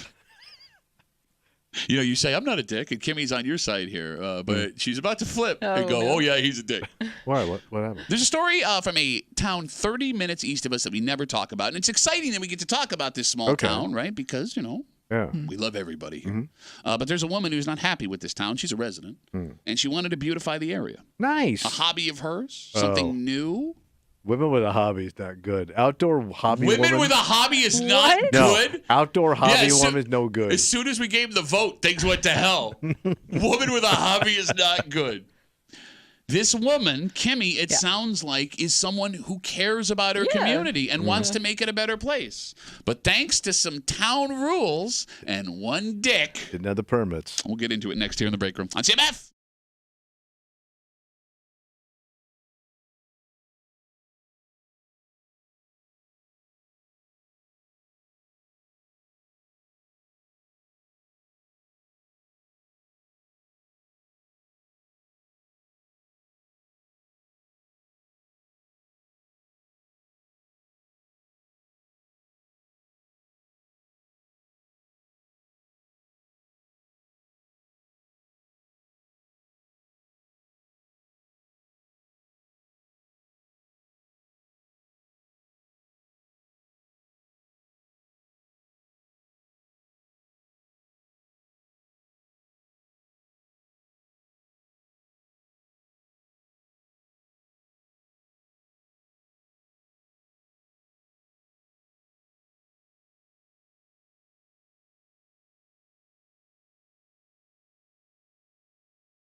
before you complain about something, you need to ask yourself. Yeah. If this doesn't change, how much is it going to affect my life? Yeah. Because a story in a very small town east of us is a head scratcher. You'd think this would fit perfectly into a quaint town, Kimmy. But one resident is now in a battle over whether or not these are allowed in her yard. So how many are in her yard when you say we don't have a number? Doesn't matter, even if she has. Oh, it matters. No. Even if she had one, it sounded like she would be in trouble. Kimmy's right. Yeah. You're hanging out in the break. You're hanging out in the break room. Rochester's Classic Rock 96.5. WCMF just after 7:45. It is a very special football Thursday here in the break room. Bills Dolphins live tonight on 96.5 WCMF. The picks are ready to roll. Oh yeah. You're 2-2-1. That's a good first week. Yeah, and I know this town inside and out. Yeah, but you don't know this Bills team. I know, but I know who they playing. Oh, we're doing that new segment here in break room. Who they playing? Who they playing? Tommy tells it like it is. Prime time edition. Just after 7:45 here in the break room on CMF. You know where we never talk about? What's that? Marion. Marion. Not even sure where Marion is. I'll tell you. It's 30 minutes east of us, east of downtown. And it's a tiny little place. And in Marion lives a woman named Teresa. The Mother Teresa of Marion. Teresa loves to garden. Oh, God. She also seems to kind of be the crunchy granola type. Yeah. So she calls herself an avid recycler and crafter. Oh, God. So combining those two passions, she was inspired to build a raised garden on the side of her house made of used tires. Of used tires? Used tires, yes. She said that she wanted to look like a junkyard. She said she wanted to keep stuff out of the actual junkyard and have a place for her flowers and create an art piece. That is what she said on the news. At a tires. Yes. And it is her property, so it wouldn't be a big deal. And by the way, before you start judging, if you go look up what these like tire gardens look like. I've seen one on my way home from work. There's a house that has these. It's like they use them as basically like planters, but they've painted them and stuff. So like, yeah, you could tell they're tires, but it doesn't look bad. It looks nice. You know what I mean? It looks ridiculous. I always want my tomatoes to smell like a radial. She could just be doing flowers. Yeah. Is she? Or she could be growing. I'm guessing because she's Here we go. Man who had never heard this story before. Queen Organic is going to be growing some really organic vegetables. Hey, stupid. If she's organic, you probably can't grow organic vegetables out of a tire. Ask her. Maybe she is. Okay, well, 252 WCMF. If anyone knows Teresa, I'd love to hear it. Now, here's the thing. It's her property, so what are they going to do? It's no big deal, right? Well, it's got to be ugly as hell. Doesn't matter if it's ugly because there's an issue. But her neighbor did not like the idea. Of course not. And they complained to the town. And that's when Teresa found out she was breaking town code. Oh. Because the small town of Marion, inside this town, you're not allowed to keep tires in your yard at all. So the idea behind this policy was for people to keep from stacking junk tires in their backyard. Junking up the place. But the way they wrote it, it bans any tire in any form from being in somebody's yard. Even tire swings. It is illegal, according to this policy in Marion, to have tire swings. Meaning, in this small Norman Rockwell-style town of Marion, you can't have a tire swing in your front yard, which seems un-American. That's insane, yeah. Right? Okay, Huck Finn, you don't need it. But it's just such a weird rule. It's not. Yeah, it is, actually. For a tire swing? To, like, be against anything like that? Bro, you know how many tire swings are in Pittsford for no reason? There's not even a kid there. Look, I'm going to put a tire in a tree. I just wonder, like, after seeing the story, like, how many towns have, like, weird specific things like that due to, like, somebody overdoing it? Or somebody complaining. Oh, it's a great question, and we'll get to that. So here's the thing. Teresa seems actually pretty cool. She figured, no, this must be a mistake. Like, they wrote it not thinking about this. So she went to the town, and she tried to amend the law. She did the patriotic American thing. She took on town hall. That's right. Should be no problem, right? How'd she make out? Well, it came up to a vote. Yeah. And the town voted it down. They voted it down. You and your peasant skirt, get the F out. So this woman, just trying to have her garden and make the world a little nicer, she's decided to give up. And she says in the story last night, was it on News 8 last night? I think so, yeah. She says that she has bigger things to worry about, which is super ironic, considering all of this came from a complaint from someone who didn't have bigger things to worry about. 252 WCMF, 252-9263. Can we stop this? What? It's not just Marion. Most towns in the greater Rochester area, villages, whatever, have these weird little rules and town codes that are ridiculous. They keep things in check, though. But you don't know until it affects you personally, I guess, and then you're like, oh, okay, I guess I never realized that was an issue. Yeah, because then you got a marijuana tire farm going on out here. No, that's what's funny. You can legally grow marijuana in her yard. Not in a tire. You can't have a tire. That's right. All it takes in these towns and villages is one dick with way too much time on their hands to cause a bunch of stress to people just trying to live their lives and have something fun on property they not only bought, but they pay taxes on. But then you get your dad, who just runs wild with just garbage in his yard. No, but see, any other story you'd be right. But this woman has a plan, and she went to the town to do it the right way. How would this woman having a garden made of tires? Little John Lennon garden over there? How would this woman? You mean one of the most? There's no tire. How would this woman having a garden of tire planters affect anyone in a negative way? It just doesn't look good, man. But you could do other ugly stuff to your house that doesn't look good but isn't in the rule book. Like let Tommy Muley move in.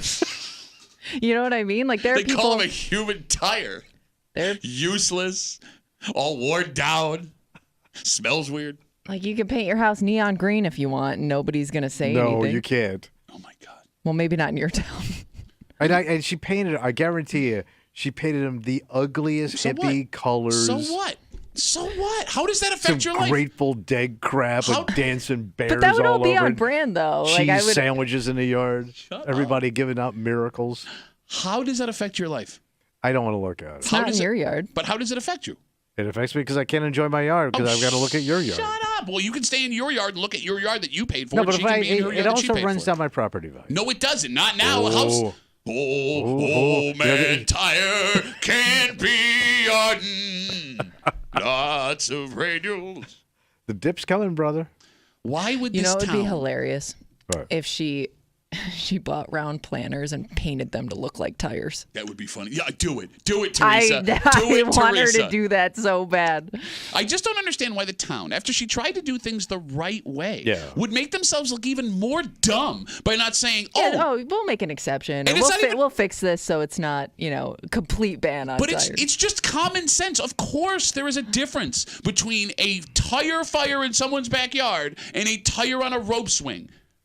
And you voted it down. Yeah. All right. So with that being said, and again, we're talking about this story out in the town of Marion, 252 WCMF, a woman named Teresa, crunchy granola type looking woman. She's, it seems, they're watching the story, avid recycler and crafter. She collected tires because she wanted to make planters, a garden out of tires on the side of her house. When she did, one of her neighbors complained.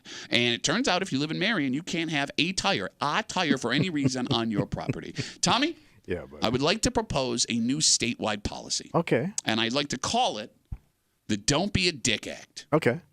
If you want to make a complaint to the city, town, or village you live in, to make someone change something on their own property, you have to give me rock solid proof that whatever they are doing hurts you. You have to spell out how it negatively affects you. And the answer, I have to look at it, is not valid. All right. If you cannot give me a legitimate reason why this needs to go, that makes you a dick. And the person gets to keep things the way they are. Welcome to 2024's Don't Be a Dick Act. But here's the problem with your little dick act. That's what it's going to end up being called once it passes through, the Senate, which is full of little men. Thank you. Where's it stop, Pat? Where does it say? You're going to do the slippery slope argument for a tire every time. Every time. Sure. You give people a little something, even this prickly-legged woman. She's prickly-legged. Bro, why you gotta hurt a woman who's just trying to make things nice? I'm just saying she don't shave. Yeah, I know she stops at the knee. Because she likes to garden? Pat's wife likes to garden. No, she's right. Let me text my wife. Big into gardening. Why do you bring this up? Shut up. Tommy says you're a prickly-legged woman. No. Pretty-legged woman. But you said she was like a hippie. I said she looks crunchy granola. That's all. That's a hippie. I shouldn't have said that. Maybe I'm wrong. Well, you I could have did. been wrong. Called her a hippie woman. Are you going to try to blame me for this? You know what happened with the hippies in the 60s? They went crazy. Look, Kimmy, if you call in the town. Yeah.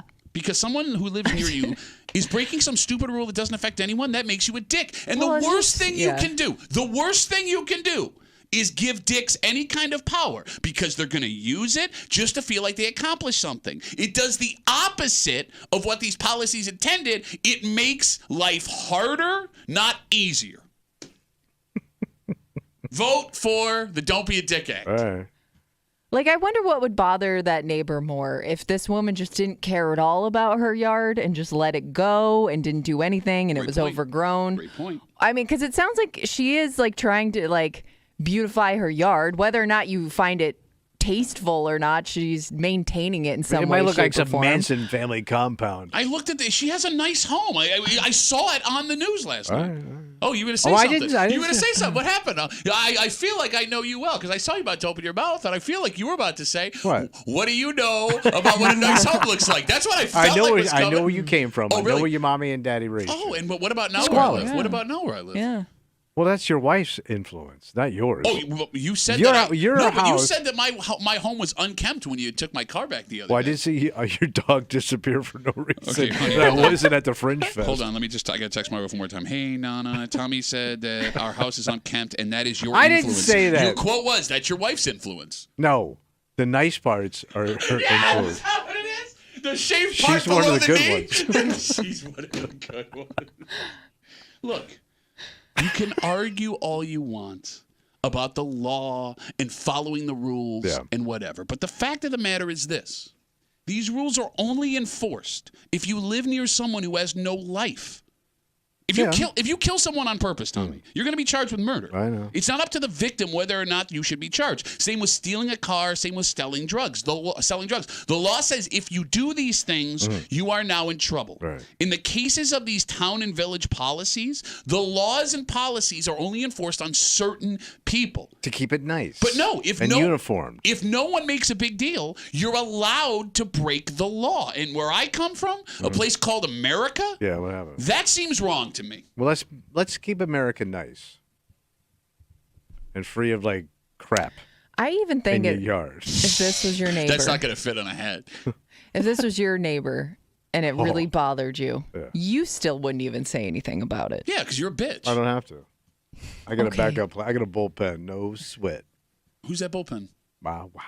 You are. You know my wife. My wife's a coming. And she gonna tear ass, man. You're such a pansy. Yes. Like you, this bothers. And my pansies are well maintained and in their proper planter container. Look, if you know Teresa, tell Teresa that she fought the good fight. And I respect her even more for saying, you know what, it's not worth my time because it makes the neighbor look even smaller. And if you're that neighbor, what are you doing? Why? Congratulations. Yeah, great. You You killed someone's spirit. By the way, you're only getting Teresa's side of the story. Oh, really? Like, you don't know how the story is she had to give up her planners. So. But you don't know what other things have gone on in Teresa's yard that people have had. And that maybe not. I'm saying, there's probably good people on both sides.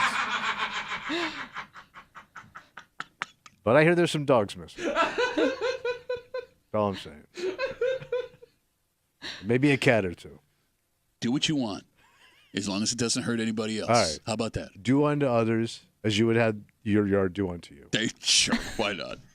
It is Thursday. Yeah. It is a very special football Thursday. Oh, sure is. Your Buffalo Bills take on the Miami Dolphins tonight live in Miami, and Tommy's got some picks to make. Because, look, Kimmy, we talked about this while Tommy was visiting his brother in Charles. We don't know what this team's going to look like for like 5-6 weeks. Going to take a little while to gel. Hell, they looked like a different team in 2 halves last week. So it's a complete mystery again when the Bills run out of this tunnel against the Dolphins. But one man knows things. Yes. And you're very confident about today. You had a good first week. Yeah, but I got a feeling about this game. Oh, do you? Oh, yeah. Oh. Well, you said because you know things about this game more than you know about other games. I know Miami. Spent a lot of time, 20 years in that town. A very special Thursday edition of Tommy Tells It Like It Is next here in the break room on 96.5 WCMF.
Bills, Dolphins in prime time on Amazon Prime tonight.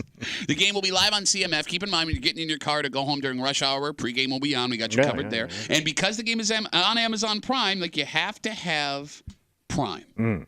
Right? So if you don't have it, you need to find a place to watch it. What do I do? Perfect idea. Where do I go? Well, you come to the Bill Gray's Tap Room in Chi-Li. Oh, boy, that sounds like some fun. Bro, man. It's, in my humble opinion, they got it all. The best place to watch a game in Rochester. Everybody is super cool. It's a fantastic spot. Yeah, I mean, it works, man. And the bonus, I'm going to be hanging out there tonight. And it still works. I'll be there starting at 7:30 to watch the game. Come on out. Fantastic food, delicious drink. Like I said, everyone that works there, they're all peaches. Love them to death. Yeah, right? Yeah. We'll see you tonight for the WCMF home field advantage at Bill Gray's Tap Room in Chi-Li. Okay. All right. So there's still a lot we don't know about this Bills team. And that's really rough, now having to travel short week with the injury issues that they have to play a divisional opponent. This game is going to be a tough game. At least it seems like it could be. And even football diehard experts are throwing their hands up in the air going, I don't know what to make of this. I don't know. But one man is very confident. I know. They don't know. I know. What are you doing? What? I know. That? Yeah. All right. Some football experts will tell you what you want to hear, but only one man. Some football experts will tell you what you want to hear. Our football expert tells you what you need to know. It's Tommy Tells It Like It Is in the Break Room on WCMF. All right, Tommy's first week, he went 2-2-1, so you're right at 500. Yeah. And you were laughing at me last week. No, I wasn't. I was just trying to warn you. Again, I admitted that I didn't know what the hell was going on. You don't know. But I know. Okay. Are you ready for your first pick? What do you think? Over-under.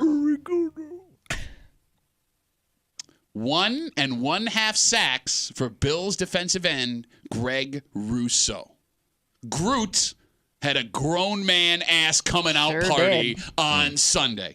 3 sacks against the Cardinals. He had that strip sack to give Buffalo all that momentum in the second half. He played so well, Von Miller got his first sack in 22 months. He had a day. Yeah.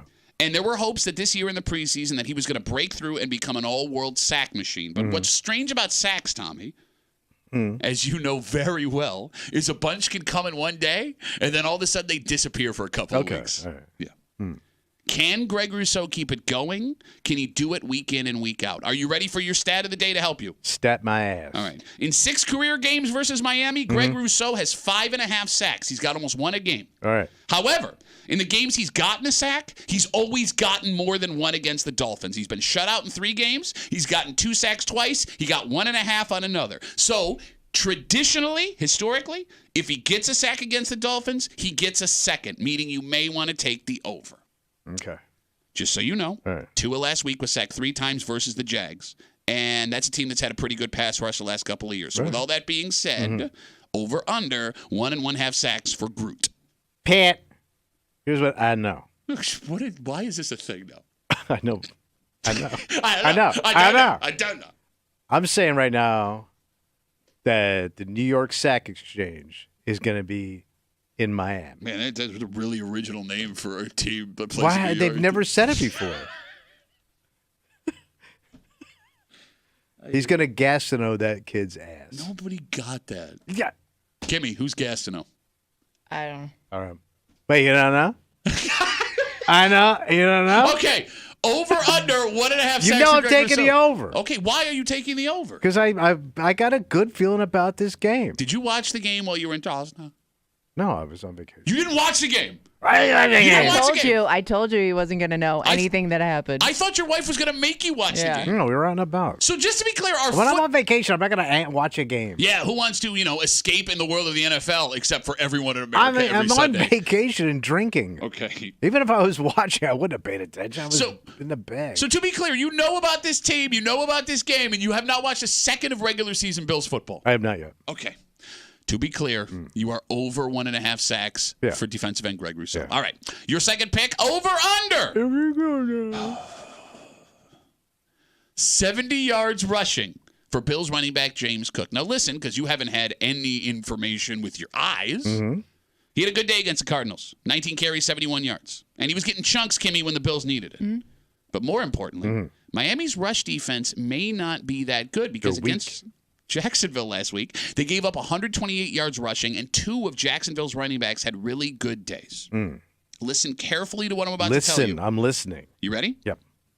Miami has the ability to score quick. Buffalo may still be learning how to do that with their new offensive faces. Excuse me. McDermott may want to shorten this game and try and control the ball. Do you understand what I mean? It's all about ball control, son. And if he does, that could mean we see a healthy dose of James Cook. That being said, last year he did not run well against the Dolphins. In 2 games, he averaged around 30 yards rushing. Well, one was 1,000 degrees. Nobody could do anything. That was 2 years ago. Oh. What was last year? Not that one. You're saying you're done now? Now, isn't it supposed to be raining tonight? It's possible it's going to rain. Sloppy, hot, wet. Yeah. It's your mama weather. It's your mama weather in Miami. Okay. So what is that telling you then? Over under 70 yards rushing for James Cook?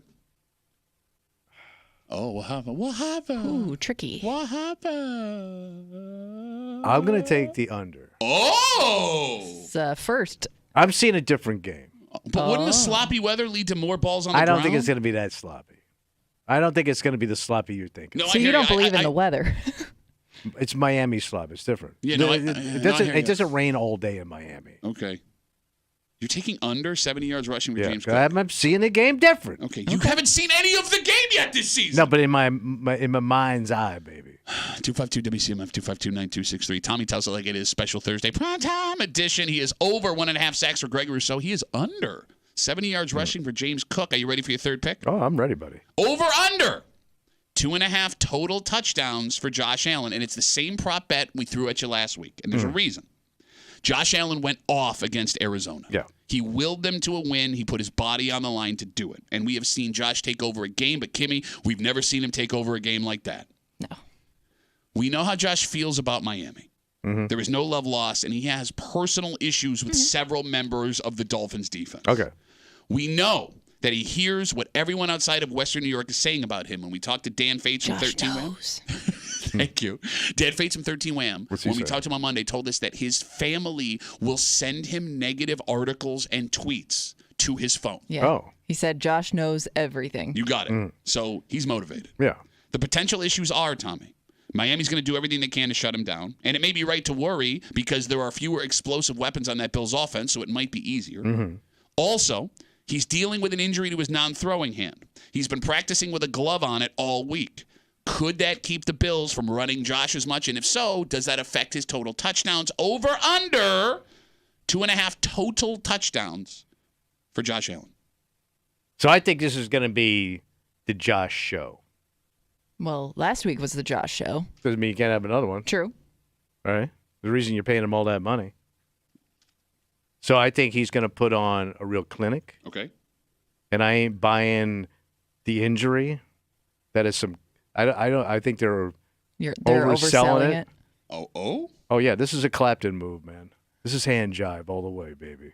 Go home now. So you don't believe in the injury? You don't think it's a real thing? I don't think it's that bad. Okay. But I think they put the glove on to make it look bad, just to make him think like he's weak. Okay. So I'm going to take. So what is it? Before you make, he's got to get 2.5. It would be 3 to win. He has to get 3 touchdowns. He himself, either rushing or passing. Before you make a decision, I want to say this. All right, I'm going to hold off on my decision. You know, I'm holding. You know where my seats are in that game. I'm right on the Bills sideline. I'm right there. When he came out of the game, and as they looked at his hand, they had backup quarterback. They told Mitchell Trubisky to go start taking snaps. Yeah. That's how worried they were about it. That's the play, baby. That's in the moment, they were. That's the theater. They practice this crap in front of the cameras to get you suckers to buy into it. So then, over under 2.5 total touchdowns for Josh Allen. I'm going to wait. Taking the over. You're taking the over. Yeah. You think he's going to have 3 touchdowns in back-to-back weeks? Yeah. On a short week with an injury. Short week. Yes. Okay. Yeah. You heard what it makes sense based on the last pick. He said under for James Cook. So okay. So he's thinking Josh is going to be the offense again. No, but I mean James Cook could run for 150 yards, bring him down to the 3. Yeah. Just Josh scores. The Bills are dogs against Miami on the road. Shut up, Kimmy. What? Nothing. Deep breath. Oh God. The Bills are dogs against Miami on the road. I'm dramatic. Oh, Mr. Sensitive. It has been a long time since the Bills have not been favored against the Dolphins. Miami opened up as 1.5-point favorites. They moved a whole point to 2.5. Do the Bills win? And if not, do they keep it within or under 3 points? I'm calling for a Bills win. Okay, Bills win. Bills Got you win. there. Okay, so they're definitely going to cover that then because they're going to win. I think they're going to cover the 3. Okay, listen, stupid. If they win, they automatically do. They're Right. dogs. Well, hold on. He doesn't understand. I know. He's got more. I think it's not going to be a blue. Oh, Okay. no blue? No. This game's going to be tight. Tight game. Oh, it's going to be tight. They're going to keep it tight the whole game. Okay. So what? So if it's not 10, what's it going to be? 7. 7? That's not tight. 6, That's a 7. full possession win. Yeah, but that's a tight game concerning these offenses. Okay, it's a one score. You got 2 of the high-powered quarterbacks. Two high-powered quarterbacks. One that only had scored 14, 17 points last week. High-powered quarterback. All right. Right. So just to recap. Yeah, let's recap this. Tommy's Let's picks just bring it all together. He is over 1.5 sacks for Greg Rousseau tonight. He is under 70 yards rushing for Bills running back James Cook. He is over 2.5 total touchdowns for Josh Allen. And he has the Bills winning, which means they would cover because they're dogs. And it's not going to be a blowout. So that's it. We got our good buddies from 95.7 The Fan. Mike Danger will be in just after 9 o'clock. And from the Let's Go Duffalo podcast, Ryan Duffy. That's so fast, buddy. I think this game's going to be epic on both sides of the ball. I think you're going to see one of the best Thursday night football games ever. And I know they haven't been playing that long. You're going to be talking about this game for a long time. But that's based on opinion. It's going to be good. It's It's going to be like that Kansas City game. 13 seconds, crazy ass. Why would you back say that and out forth. loud again, you It's going to be amazing. Why would you do that? And Josh is going to be the hero of this game. So you think this game makes the history books? This game is so intense. I'm thinking week 2. Thank you. Keep going. I'm saying week 2. You think this game is so? It's going to be amazing to watch. It's going to be entertaining. That's not a bonus pick, you idiot. That's not quantifiable. You need to pick something. But that's quantifiable. It's not. Josh is going to win this game for him.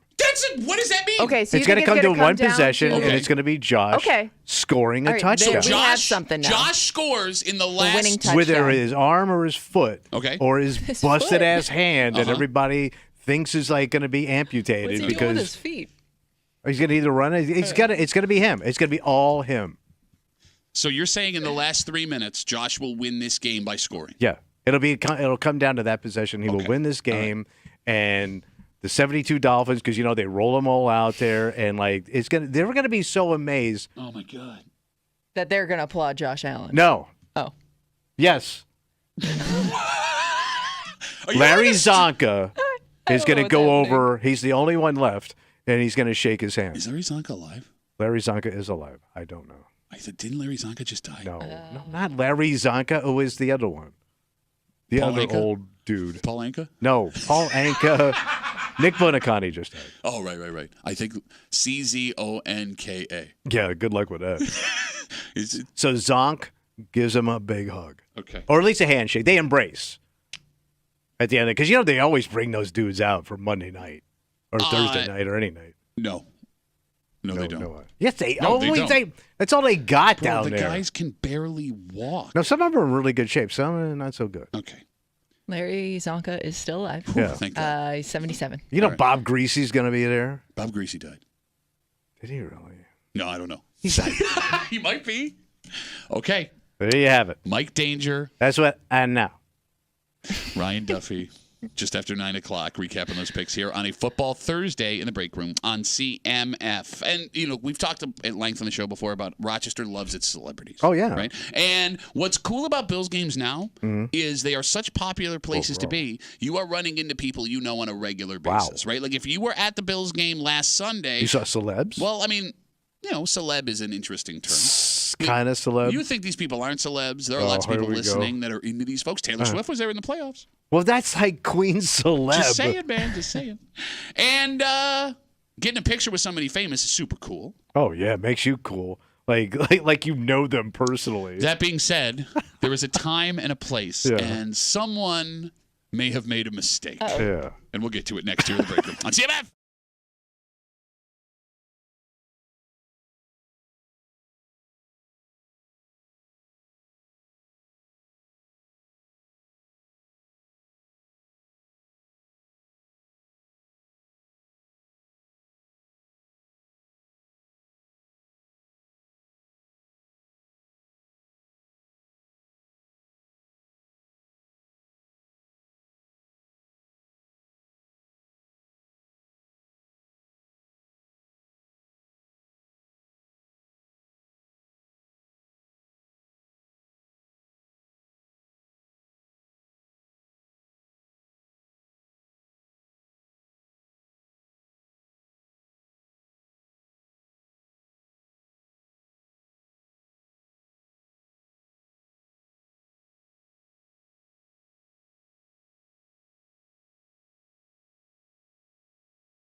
Time and place versus excitement. Ooh. That is the battle if by some chance you come across someone famous. Someone you're a fan of, you want to talk to, get a picture with. Yeah, you're a fanboy. You don't want to seem strange approaching someone in an inappropriate or inconvenient place. Yes. But, Tommy, at the same time, if you don't say something. It is a tight window. And you may never have a moment with this person ever again. You're hanging out in the break room. Rochester's Classic Rock 96.5. WCMF will jump right into it. So Bills games have kind of become like local and national celebrity hangouts. Look at that. For example, over the weekend, there were a bunch of people you would recognize that were hanging out at the Bills home opener. And I went with my brother. And we were fortunate enough, in the section that we were sitting in, the entire Buffalo Sabres roster was sitting behind us. Oh, yeah, because I guess they're in for like training camp? Yeah. Yeah, Bills players go for their games sometimes. It seems like both teams support each other. So the whole Sabre team is there? It seemed like the whole roster was sitting like 20 rows behind us. So I was unaware of this because, I had a lot to drink and the game was on. And they look like little kids. That was creepy. They do. They look like little boys. I wouldn't say little kids. I would say those Sabres look like a high school team. So, they're just fresh-faced young men. So my brother, who is also a diehard Sabres fan, realizes one of his favorite players from Syracuse, Alex Tuck, is in this game. And he realizes this because when he was in the line in the bathroom, Alex Tuck was standing in front of him. And Ryan got a picture. To go pee? Put a pin in it. Alex Tuck, Ryan, my brother, asked him for a picture while in line at the bathroom. He took a picture with him. He came back down and he showed it to me. He's all bragging about it.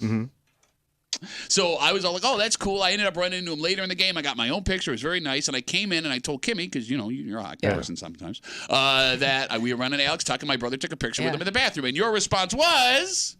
Of all places, like I probably would have waited until after he got out of the bathroom because, I don't know how long he's been waiting in line, but that guy probably had to pee really bad. And you're asking him to like, hey, I know like you're probably uncomfortable right now, but let's take the selfie in the line for the bathroom. You're into his personal space and time. He wasn't standing over him at the urinal. No, but you're in line to go to the bathroom. You're standing in line at the urinal. That's a time to leave somebody alone. Just like you shouldn't bother somebody when they're eating. Like if you walked in and you saw this Tuck kid with his mommy and daddy, because I'm guessing he's too young for a girlfriend. He's like 29, and I think isn't he married with kids? Probably. Yeah. Anyway. You don't bother a guy when he's eating. You don't bother a guy when he's doing like personal business, like putting food in his mouth or taking a squirt. Okay, but like it's not like he was like standing at the urinal. They were in the long line. But you're in the line too. And you're trapped in this line too. He's not getting out of the line, and I would worry that by drawing attention to him, other people are going to start to do the same thing. That's a zero-class move. Wait a minute. If he doesn't say anything, Kimmy, in that moment, he's never going to get this opportunity you don't again. Get your little picture with the Tuck still? How are you going to live? Did you need it? He's pretty cool. He loves Alex Tuck. I love Alex Tuck. By the way, you got a picture of him. Where'd you get your picture? You could have a conversation with the guy. That's cool. And you know where he's sitting. Well, no, we didn't at the time. I only figured out where he was sitting because I got my picture coming back down from halftime, and he and Dylan Cousins were coming up the stairs. Wait. You saw Cousins? Oh, yeah. I love Dylan Cousins. Wait, you saw Tuck and Cousins? Tucks and Cuzzy. Man. Yeah, that's right. What a day. Don't you for feel a couple of drunk, grown-ass men. That's right. Don't you feel funny asking for that? Well, I was drunk. Yeah, what are you going to do with it? And we were both like stuck in line going up and down the stairs. So I was like, hey, do you mind real quick? And they were both super cool. In fact, Alex Tuck. Yeah, they're going to be nice to you. Alex Tuck, Ryan, my brother, took the picture and he's like, that's not a good one. And he took it. He goes, you got to turn it sideways and took pictures with him that way. But that's a class guy. So he was fine in the line for the bathroom. No. He's being a class guy. You and your brother, with your pee-pee breaks, need to back off. Okay. 252 WCMF 252-9263. Where is the hey, aren't you blank off limits? Where can you not approach somebody You're famous? My parents. You are Mike and Edie. I have multiple stories about my parents pissing off celebrities because they wouldn't leave people alone when you shouldn't bother them. And you're also pointing out to everybody else in that busy space that this person is somebody as a famous person or a well-known person, and you're inviting now other interest when they just probably wanted to sit there and watch a game or take a squirt or get to the bathroom as fast as possible. I am very good at keeping it under wraps when I take those photos. Oh, okay. I am. You're the exception. I am. I'm good about it. 6 foot something loudmouth, really incognito, pulling out his camera. You took multiple selfies with different guys. Everybody takes selfies now everywhere, especially at Bills games. So you Everybody don't even notice takes selfies it. now. You sound like Tommy. My point. This new selfie thing is happening. My point is, you don't even look when you see someone taking pictures anymore because everyone's always doing it. I would notice that. Okay. Again, in line for the bathroom. Why is this person taking selfies? Why not? Because I just met this nice gentleman. Hello, handsome young man. You know, we really hit it off in line. Let's take a selfie, new best friend. Okay. There's a time and a place for this stuff. Okay, so let's talk time and place because you brought up restaurant. You said when someone is sitting down and eating, you shouldn't approach them. Or if they're with their kids. That's another one. If you see a celebrity. Let's stick with restaurant for a second. All right. Because, look, I agree. Sitting down eating. I agree sitting down eating. However, you're not always sitting down eating in a restaurant. What if they are A, waiting for a table, or B, standing at the bar? Okay, then you're going to pounce on them like a jackal. But is that okay? It's not. It's not? No. No, you know it's okay. You just want to try and make me feel like a dick. No, because you're like waiting. Like it's like you're like in the reeds like an alligator waiting for somebody to lose their golf ball. No, let's Gotcha. No, let's say that I walk into a restaurant in Buffalo, right? And there's Alex Tuck and Dylan Cousins, and they're standing at the bar waiting for their table. Kids join at the hip. No, I don't know. I'm just all right. So they're at the bar. It's inappropriate for me to walk up and go, "Hey, man, listen, I'm a really big fan. Do you mind if I take a picture?" If they're at the bar having a drink, yes. But if they're waiting for a table with their children, they're hanging out that way. Depends on who they're with, too. Yeah, I think wife and kids, just leave them alone. Look, I agree with the wife and kids. I agree with wife. Man, I'm probably helping him out. Yeah, giving him a break from the wife. That's exactly what he wanted to be doing. All right, let's move out of airport. Right. Let's move out of restaurant. Airport. Okay. And again, I think in the airport, different places, different rules. No, why is the airport different? Okay, well, I'm saying like if they are on a plane, right, and they have their seatbelt on, and you're doing your thing. I think it's inappropriate. So, like, you're getting on the plane, you see them sitting in their seat. Yeah. Like, there's nowhere they can go. That's not fair. That's relaxing time. They're trapped. But if you're like in line. Yeah. To go to the bathroom. Not that. No, because there's no seatbelt in the bathroom. If you're walking through an airport or somebody's waiting for their flight and they're famous, that's fair game, right? Yeah, because nobody's on a tight schedule trying to get to their plane at the airport. What? Like, if they're walking by trying to get to a plane, they're on a time schedule. Yeah. It takes like 2 seconds. That's why OJ was running through that airport and all those ads. I don't think that's why he was running through the airport, actually. Wait, what do you I think he might be trying to get away from something. No, look, if someone is sprinting through an airport, obviously, yeah. Let's say they're just fast walking. Okay, fast walking. Walking so fast. There you go. Way to go, everybody. Kimmy's part of the team now. No, okay, yes. Like, obviously, if they're trying to rush, don't ask to take a picture with them. Also, if they're trying to rush, you're probably not going to notice they're famous anyway. I just think, like, if you're at training camp, some kind of, like, athletic event that they play in. Where there are fans around anyway. Yes. But that's not as exciting because you go to the event to see those people. It's when you see a celebrity in the wild where it's like, oh, man, there they are. That's when you have the most access to them. Where they get to reach out and touch them. What are you trying to tell people with these pictures? I know. I guess, like, what are you getting out of it? They don't know you. I understand. You don't hang. It is like you took the car to get her to this game. Oh, my God. Like, you're going to, like, am I supposed to think he now likes you? No. Well, he did. I mean, we hit it off. Nice. We have very similar beards. No, like, you're the only man I know. You touch beards in a bathroom? Like, do you feel like you need it as proof? Yes. Well, yeah, I do want to kind of brag to my buddies. Isn't that what pictures with celebrities are for? Okay, so you're not really doing it then because you love this person so much and because you want this picture for yourself. You're purely doing it to tell other people and show other people that I met this person. Yes. I'm also going to frame it and put it in my man cave. I have like a little collection of like random sports celebrities that I've run into that I kind of have like a little thing there. No, you don't. Yeah, I do. I'm sure. So you have your own selfie wall. Yes, I do. Wall of self. Well, but it's not. But I'm not the focus of the selfie. It's the famous person. But your face is in it. But you did this with Jim Nance. Yes, I did. Yes, my close personal friend Jim Nance. He's just. What was he getting a cup of coffee? Okay, for a no, ride? that was a different situation. CBS play-by-play guy Jim Nance, right? Is there another one? I was for those. Is there another Nance I would confuse that with? There are some people that may not know Jim Nance. Everybody knows Nance, my friend. Hello, my friends. So I was in Detroit at that Thanksgiving Day game. I went down to get coffee for my wife across the street. I was coming back with the coffee cups, and he's standing waiting for a car. And I had I had a Bills hat on, and he started talking to me. I was not going to bother him. Jim Nance started a conversation with me about the Bills. Hello, young man. I don't have anybody to talk to. I'm a famous person. You may even know me as Jim Nance. I swear to God. And I was blown away because he was so down to earth and he was so cool. And we talked, and I'm not exaggerating, for like 3 minutes before I finally was like, nobody's going to believe this. Can I please have a picture? I had a conversation. No, but he brought up Nance. He brought up the Nanster. The selfie to me doesn't prove anything other than like you stopped a person in the middle of what they were doing. You guys are the only people. Here's what I don't understand about you. You mock your dad for telling these kind of stories and bragging about what he does and who he knows and who he sat next to. You imagine if your dad had a smartphone, your dad would be doing the same thing. So I would just think, based on the way you crush your dad for doing these things, it would prevent you from ever having a selfie wall of yourself. I mock my dad for lying about these interactions. My dad. But how do you know? My dad. Oh, you think my dad was on deck when Joe Carter hit a World Series game? Series. I watched my dad lie about being Jim Kelly's brother over and again. You know what my dad did one time when. But not your mom. When, for God's sakes, when.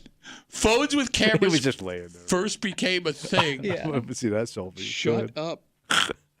My dad would go down to Long Island every once in a while because he had buddies that were cops. Yeah. And he goes to this Italian restaurant. He comes home. He goes, "You're not going to believe who I met." What did he say? I go, "Who? What? Who?" It was Billy Joel. No, he was at the Italian restaurant. He was at the Italian restaurant. Was he writing that song? And he goes, "I met Billy Joel." I go, "No, you didn't." He goes, "I got proof." And he pulls out his phone and he shows me the picture. And it's a guy that vaguely from a distance in the dark would. It was not Billy Joel. It was not Billy Joel. It was every guy on Long Island. So I don't know if my dad really thought it was Billy Joel or he saw a guy that he thought could pass for Billy Joel and wanted to lie to everybody that he met Billy Joel. Right. It was like one of the saddest moments of like my 17-year-old life. Like, oh, this is all really starting to come together now. No, there's a difference between meeting somebody and lying about it. Because if I came in and I was like, "Hey, I met Jim Nance," you guys would think I was lying. Either way, nobody cares. Either way, nobody cares. If you're lying about it, if you're telling the truth, I don't really care. Because it doesn't do anything for me. I think that's just Kimmy's point. Yeah. Hey, if I came in here with a blown up photo of it, it was like, check it out. But like, put it in your what faces? kind of reaction are you hoping to get? Like, "Hey, I met Jim Nance once." Oh, that's cool. That is a cool story. How many times have you met Jim Nance? But I don't care. How many times have you met my close personal friend Jim Nance? I have met Jim Nance 0 times. You were but I see him on my TV all the time. I like Jim Nance. No, you don't like him enough, apparently. Hey, let me tell you the time I met Bobby Orr. I would love to hear that story. No, I've already told you. You always laughed at me. No, go ahead. I met Bobby Sucks! And I had a great day. You also, by doing this, the odds that you embarrass yourself at some point are pretty high because you could take a selfie and think it's somebody, only for somebody to point out, "Yeah, that's not him or her. That's not the guy." And I get the glee of a little kid doing this. It's amazing. Put a little smile on their face, and that's what it's really for. Not grown ass baby men taking pictures with other baby men in line where they're taking their baby squirt. Why do you hate joy? Why do both of you hate joy? Because it's not joy for the person you're taking a photo with. Joy is so overrated, man. Oh, see, he's on your side. This is your side. No. Joy is jive, you know and you know he can't express joy. It's not his fault. No, but you're turning into that. Like, you're a sad, sad How woman, does it Kimmy. make me sad to leave somebody alone? No, it's sad that you can't be like, "Oh, I understand why someone else would get excited about that." You see my brother? He's like a golden retriever. You're going to look him in the face and tell him he's sad? That's my job. He needs to get on that farmer's dog diet. Those dogs look really good. All right, let's take a break. Hey, if you ever meet anybody famous, just say hi. Just say it. And if you see Tommy Muley out and about and you think you'd like to take a picture with him, don't do it because he's going to get away from me. No, you can enjoy No, bother me while I'm taking a squirt. He's going to be there for like 20 minutes. Yeah. Big ass prostate. Let's take a break. So tonight, if you want to, right now, you could bet on the Bills-Dolphins game. Yeah. But there are still some things, despite legal sports books now in New York State, that are against the law to place bets on. All right. That could be changing because a big-ass court case yesterday with all of the news that's been going on kind of flew under the radar because you can bet the Bills, you can bet the Dolphins. Or you could bet the president. Bet the president. Next, here in the break room on CMF.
Right now, if you wanted to, you could pop on a sports book like FanDuel, place a bet on the Bills-Dolphins tonight. Okay. And that was made legal thanks to a landmark Supreme Court case a few years ago.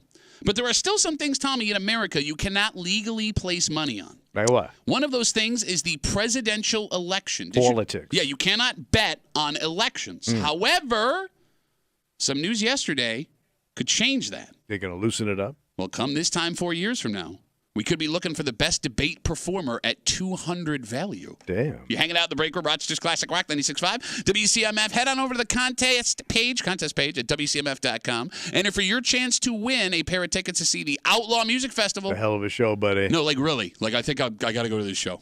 Willie Nelson, Bob Dylan, John Mellencamp. 3 legends. That's right. All one stage and a lot of attitude. Darien Lake Amphitheater, September 17th, courtesy of Live Nation. Tickets are on sale right now at livenation.com. Yesterday, a court decision, federal court decision, struck down a prohibition from American sports books offering odds on elections.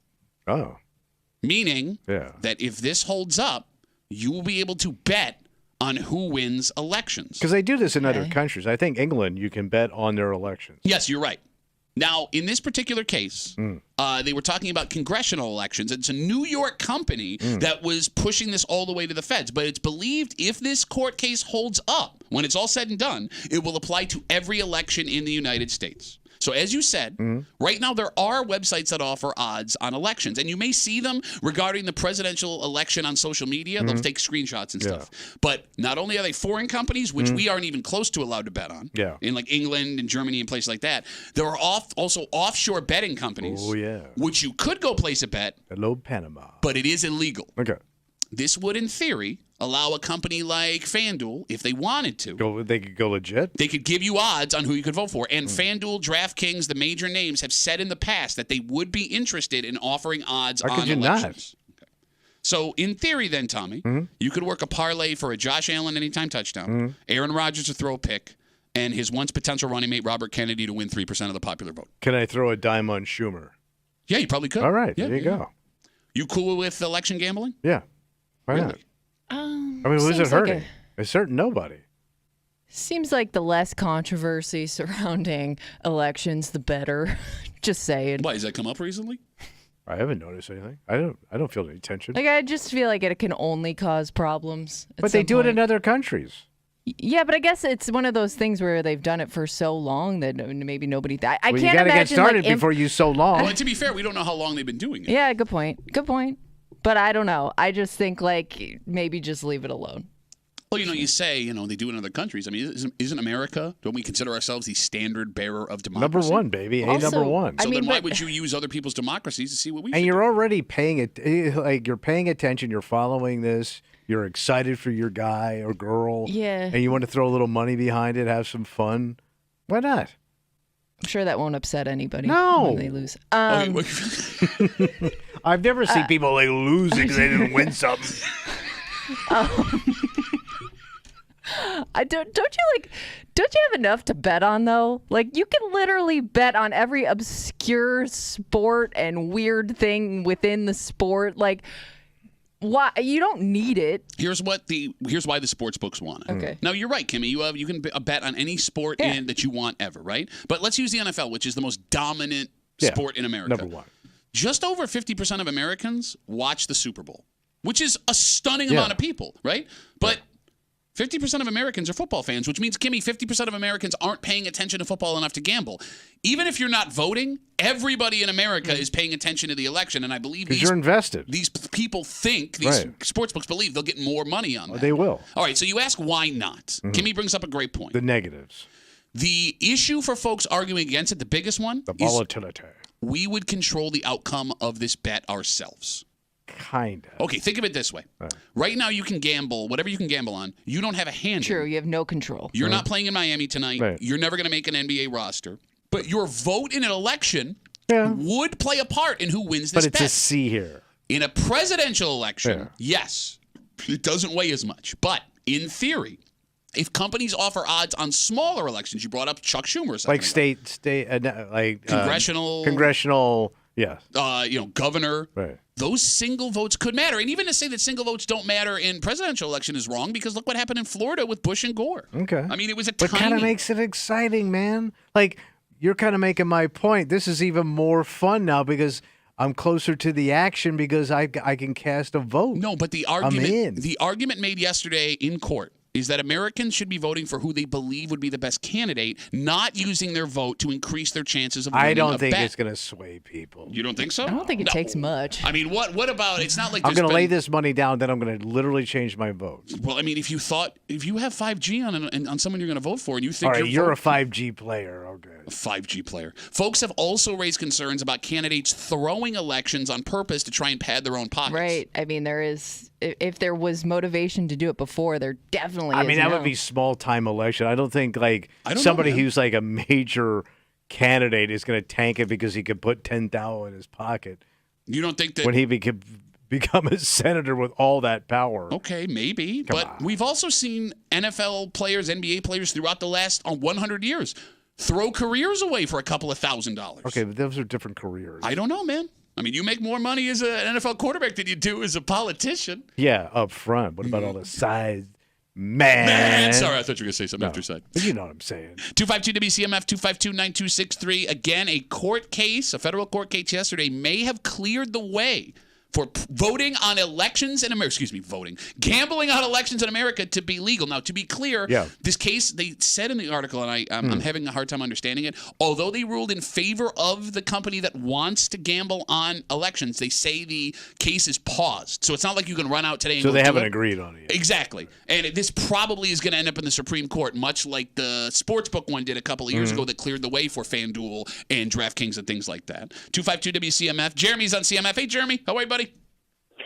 I can imagine a scenario over the weekend where a degenerate gambler would have thought that something worse would happen to Tyreek Hill so that he couldn't perform on Sunday, and maybe his bets panned out. Now can you imagine a small segment of the population take that scenario and move it to a political candidate? And the violence that we have seen over the last, I don't know how many years, I'm not sure that this is the worst idea that anyone has had in a very long time. Because on the surface, as Tommy says, on the surface, it makes sense who gets harmed.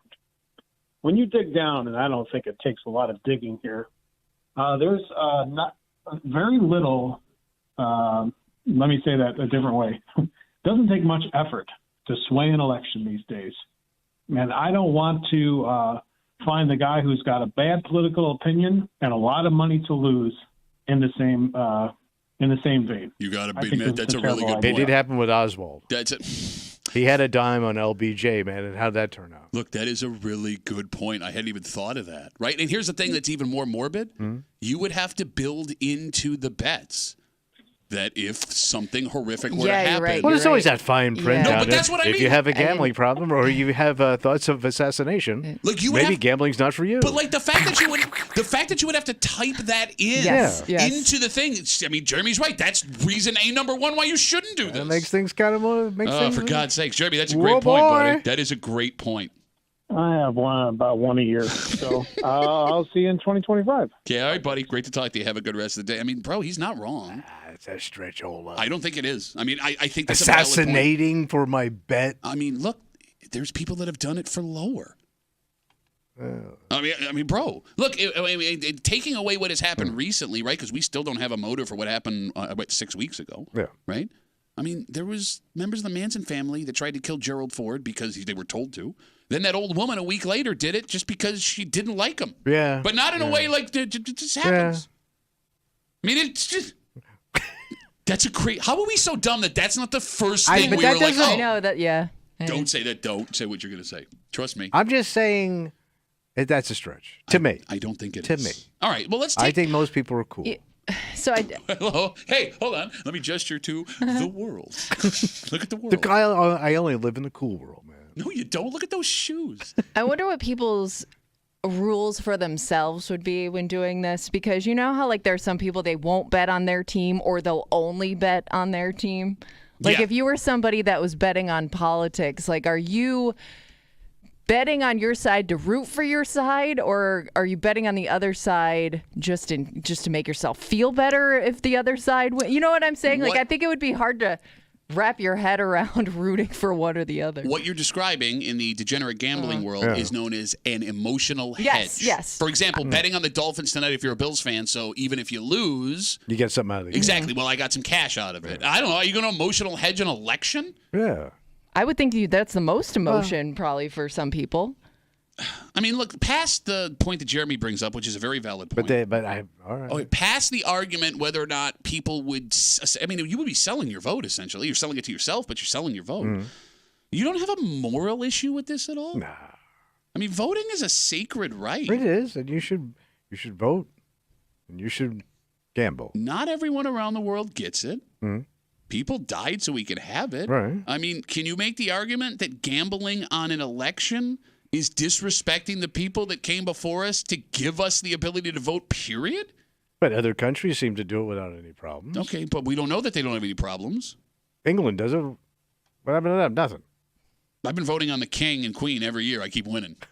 No, I mean, we don't know what the problems that come out from these things are. You would hear it. Yeah, it would be a news story. From all of your English news. You get the Daily Mail on a regular basis delivered to your front step. I thought a little BBC. Hear ye. Elections go well. Everybody wins money. Tommy. You know, if that was bad, that you would hear about it. I mean, I don't know. Especially now if they're trying to push this. I don't know that we would. And again, you didn't even hear this story yesterday. That's how crazy the news cycle the last week has been so insane. Well, a lot popping right that now. we may have the ability to legally gamble in presidential elections, and you didn't hear about it, and we didn't talk about it in the show until 8:45. Yeah, I know. That's the world we live in right now.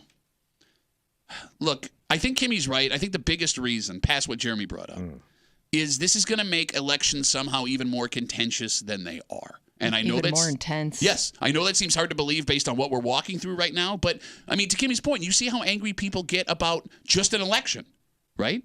Now add a supporter of a candidate putting $500 or $1,000 on their person. Not only did the candidate lose, you just effed yourself financially. You would take a combination of sports anger. The stakes are even higher. Yes, but think about this, Kimmy. You see how people get angry about sports. For sure. You see how people get angry about politics. Yeah, let's not combo the two. Put that together. But that's kind of already there when your guy loses or your team loses. But it adds one more layer. All right. You would bet? You don't even gamble. Yeah, true. But I would. No, you wouldn't. No, you wouldn't. I tell you, this would be fun to do. So you would bet on a presidential election? Yeah. And some of the lower guys, too. Some of the schlubs. But that's the other thing, too. Like, how low does it go? Because we've seen local elections that are just, 17 people vote. I doubt with these. I would think I think Lee Zeldin would be the cutoff. It's called the Zeldin rule. All right, let's take a break. We got Mike Danger from 95.7 The Fan, Ryan Duffy. The Lee Zeldin of the break room. Let's go Double O podcast to recap Tommy's picks from this morning on a special football Thursday. Again, Bills Dolphins live right here on 96.5 WCMF tonight. But before we get there, we just said with the Outlaws of Music, the Outlaw Music Festival is coming to Darien Lake. It is the end of concert season, right? But what if I told you one man making the smartest investment of his life will have concert season until the day he dies for free? What do you hit? Like, it's funny that he did this in 1984 for this band, but the fact that he's gotten to do this every year since makes him awesome. It's a hell of a run. We'll tell you what he bought in 1984, what this band offered him in 1984. And it's still today? Till the day he dies. Oh. We'll get into it next here at the Break Room on CMF.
We get a recap of Tommy's picks from our experts from 95.7 The Fan, Mike Danger from the Let's Go Duffalo podcast, Ryan Duffy. They will be in just after 9 o'clock this morning, so sit tight there, getting ready for this game tonight. But before we get there, what's that? The only thing that sucks about football season starting is it means concert season over the summer is ending. Wrap it up. Right, you got it. But there is one man who will be living concert season for the rest of his life. Sounds like a sweet ride. You're hanging out in the break room, Rochester's Classic Rock 96.5, WCMF. Let me tell you about a man named Mike Flint.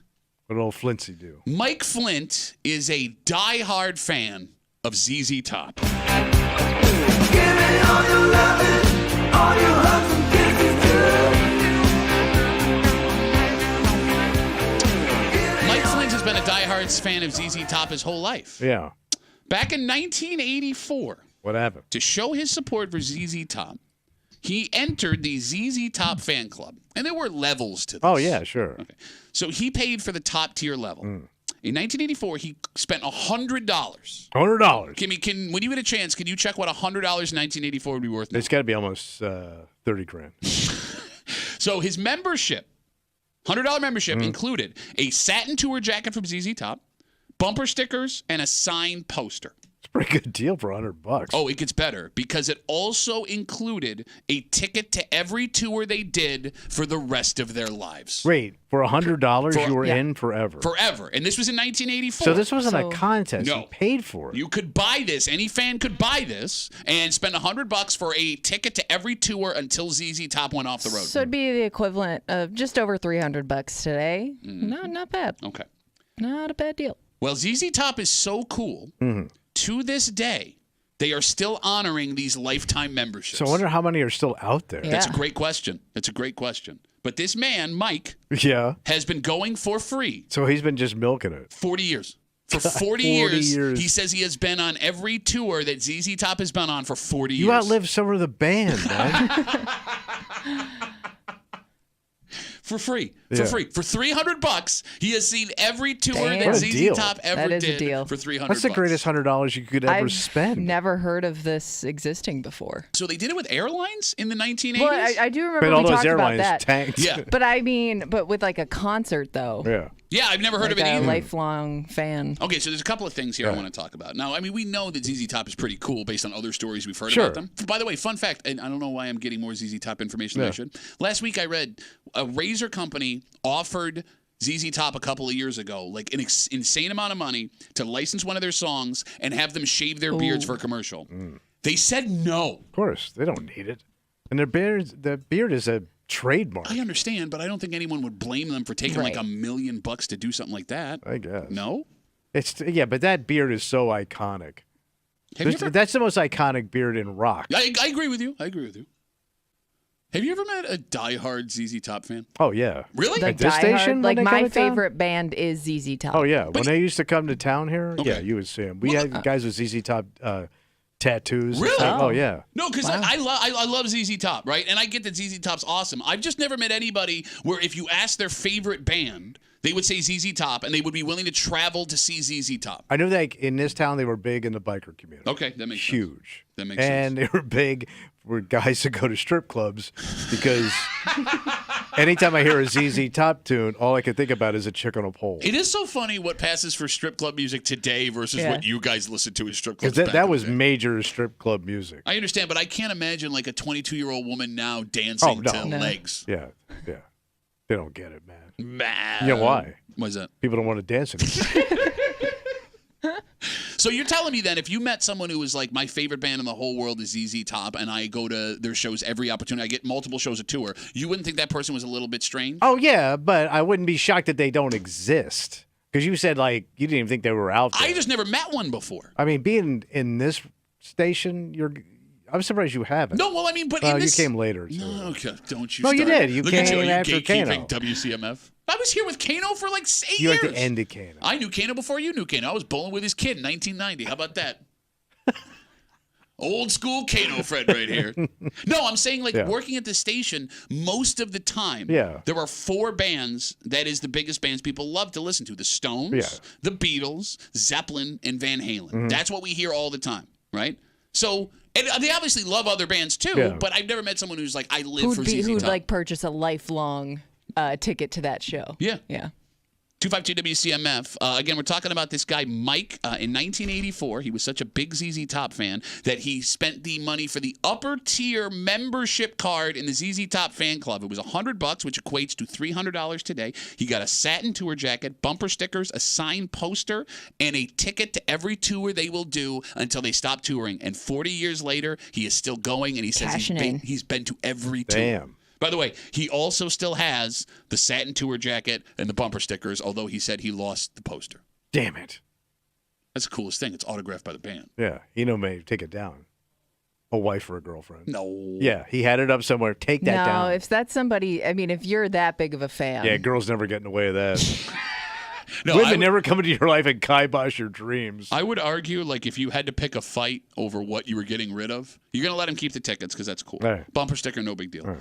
If you have a choice between a ZZ Top poster in the garage or he wears a satin ZZ Top jacket out of the house, you're getting rid of the jacket. That jacket is not coming out of the closet. Because even you, man, you sit here and you're like, yeah, I know all my friends are ZZ Top diehards, man. Yeah. Even you, if you walked outside of this building today and you saw a man in a ZZ Top jacket walking down the street, you would kill that man.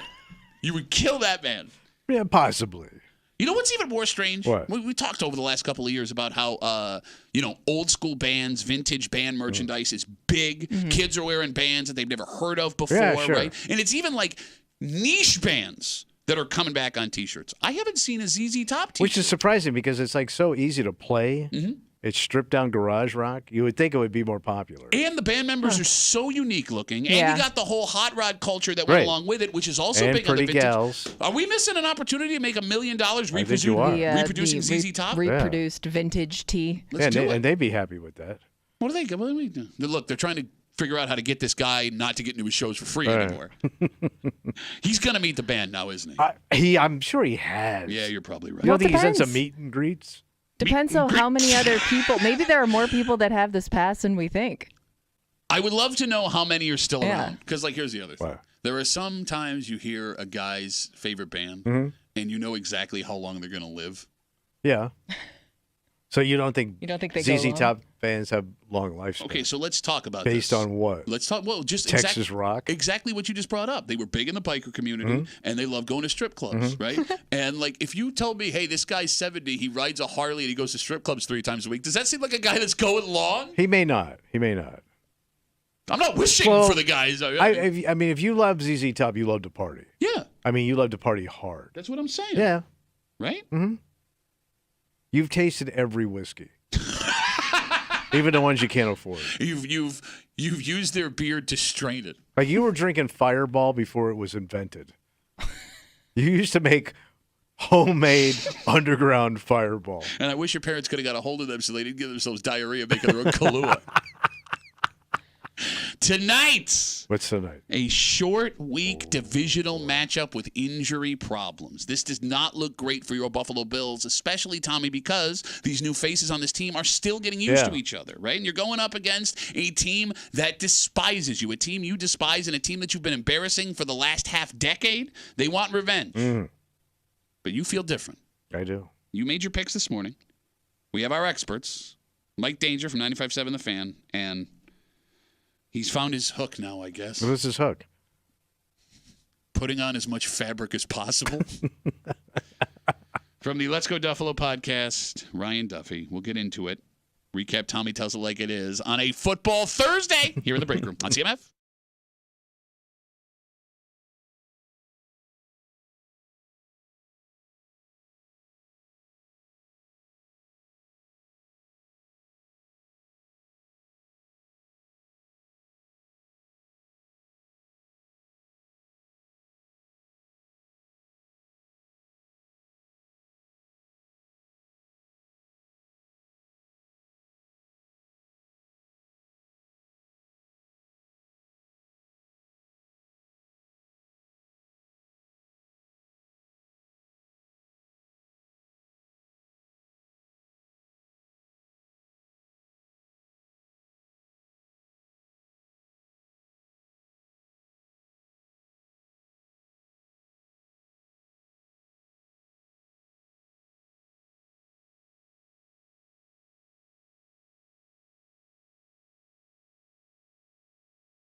Bills, Dolphins live tonight in prime time on Amazon Prime, live on CMF.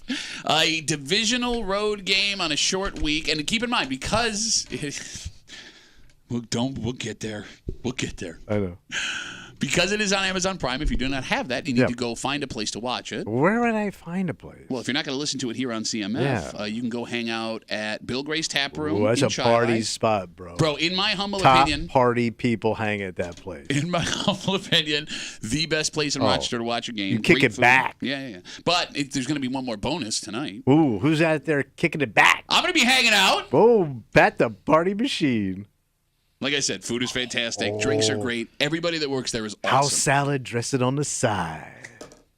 Just dip it in there a little bit. Let me touch my lips with a crouton. Mm-hmm. We'll see you tonight. Ginger ale for everybody.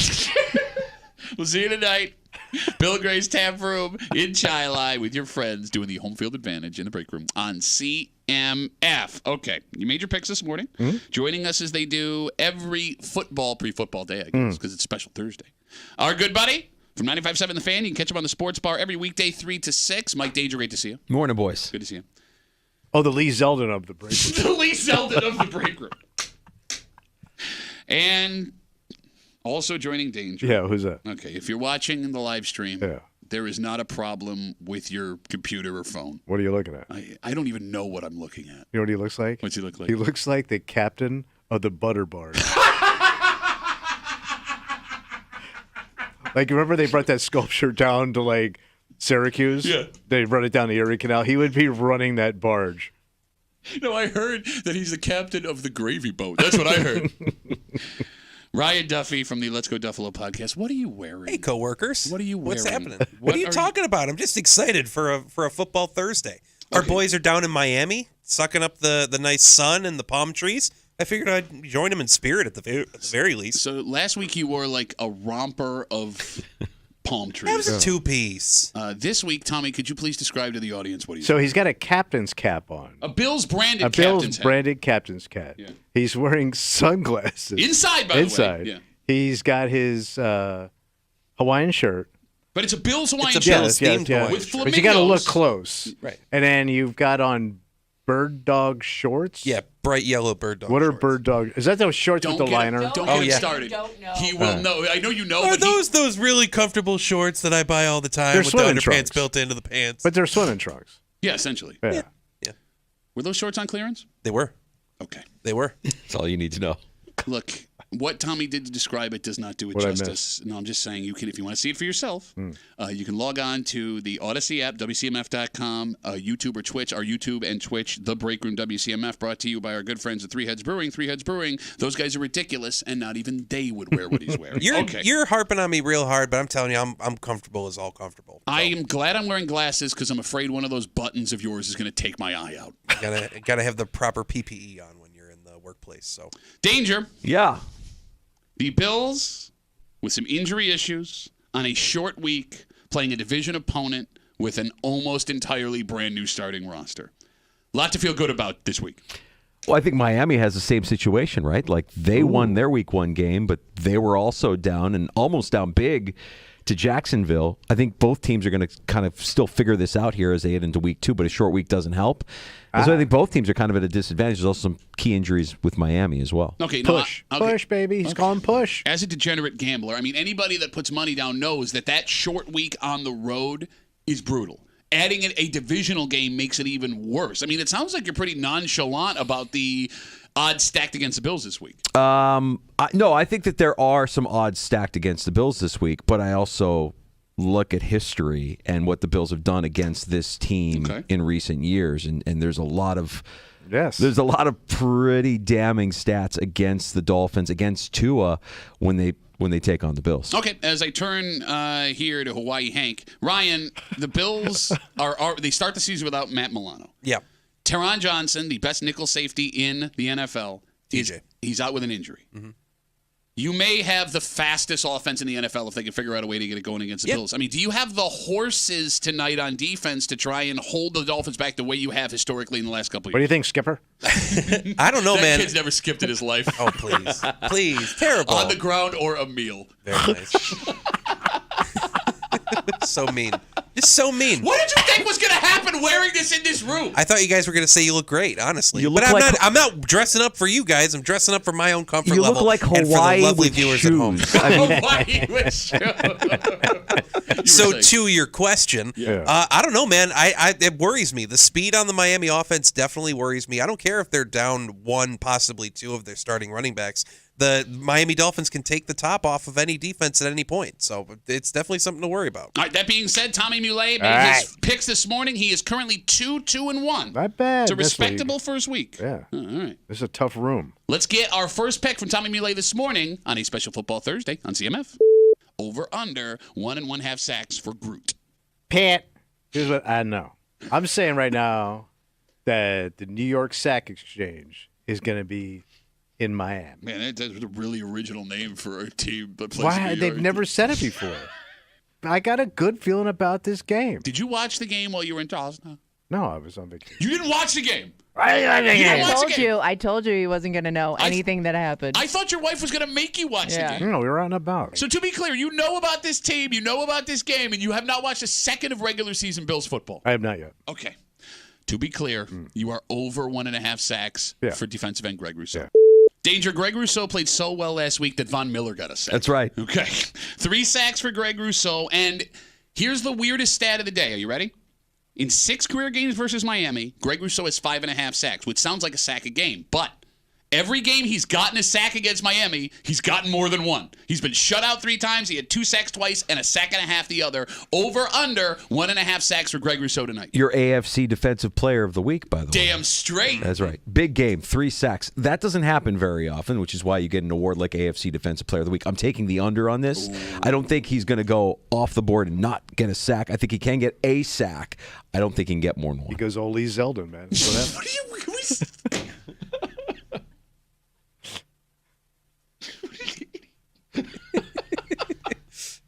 I mean, no, Danger's right. It's very hard to get sacks in the NFL. I understand that, but that's why they pay him all that money. Oh my God, to do that. They pay you money to do radio. You've been sitting there 30 years puking on yourself. If there's an argument to be made, he hasn't made that money yet as a pro. If he has a big year this year, he will make all that money. So he's motivated. No, I love how you're so dumb. Danger is arguing against his own point for you. Ryan, Greg Rousseau had arguably the game of his life last week. And if this defense is going to be able to stop Miami, they may need to get that pressure right onto it. Does that motivate him enough? Over under 1.5 sacks for Greg Rousseau tonight? I think he's definitely motivated after such a great game last week, but I think the rest of the defensive line is just as motivated. If I'm Miami's offensive line, I cannot go into this game without some kind of plan to stop Greg Rousseau specifically after the game that he had last Sunday. So with that, I have to take the under, thinking that I think everyone else on the defensive line is going to eat. I agree with Danger that but it means Rousseau, it opens it up for other people. Listen to the kahuna. Exactly.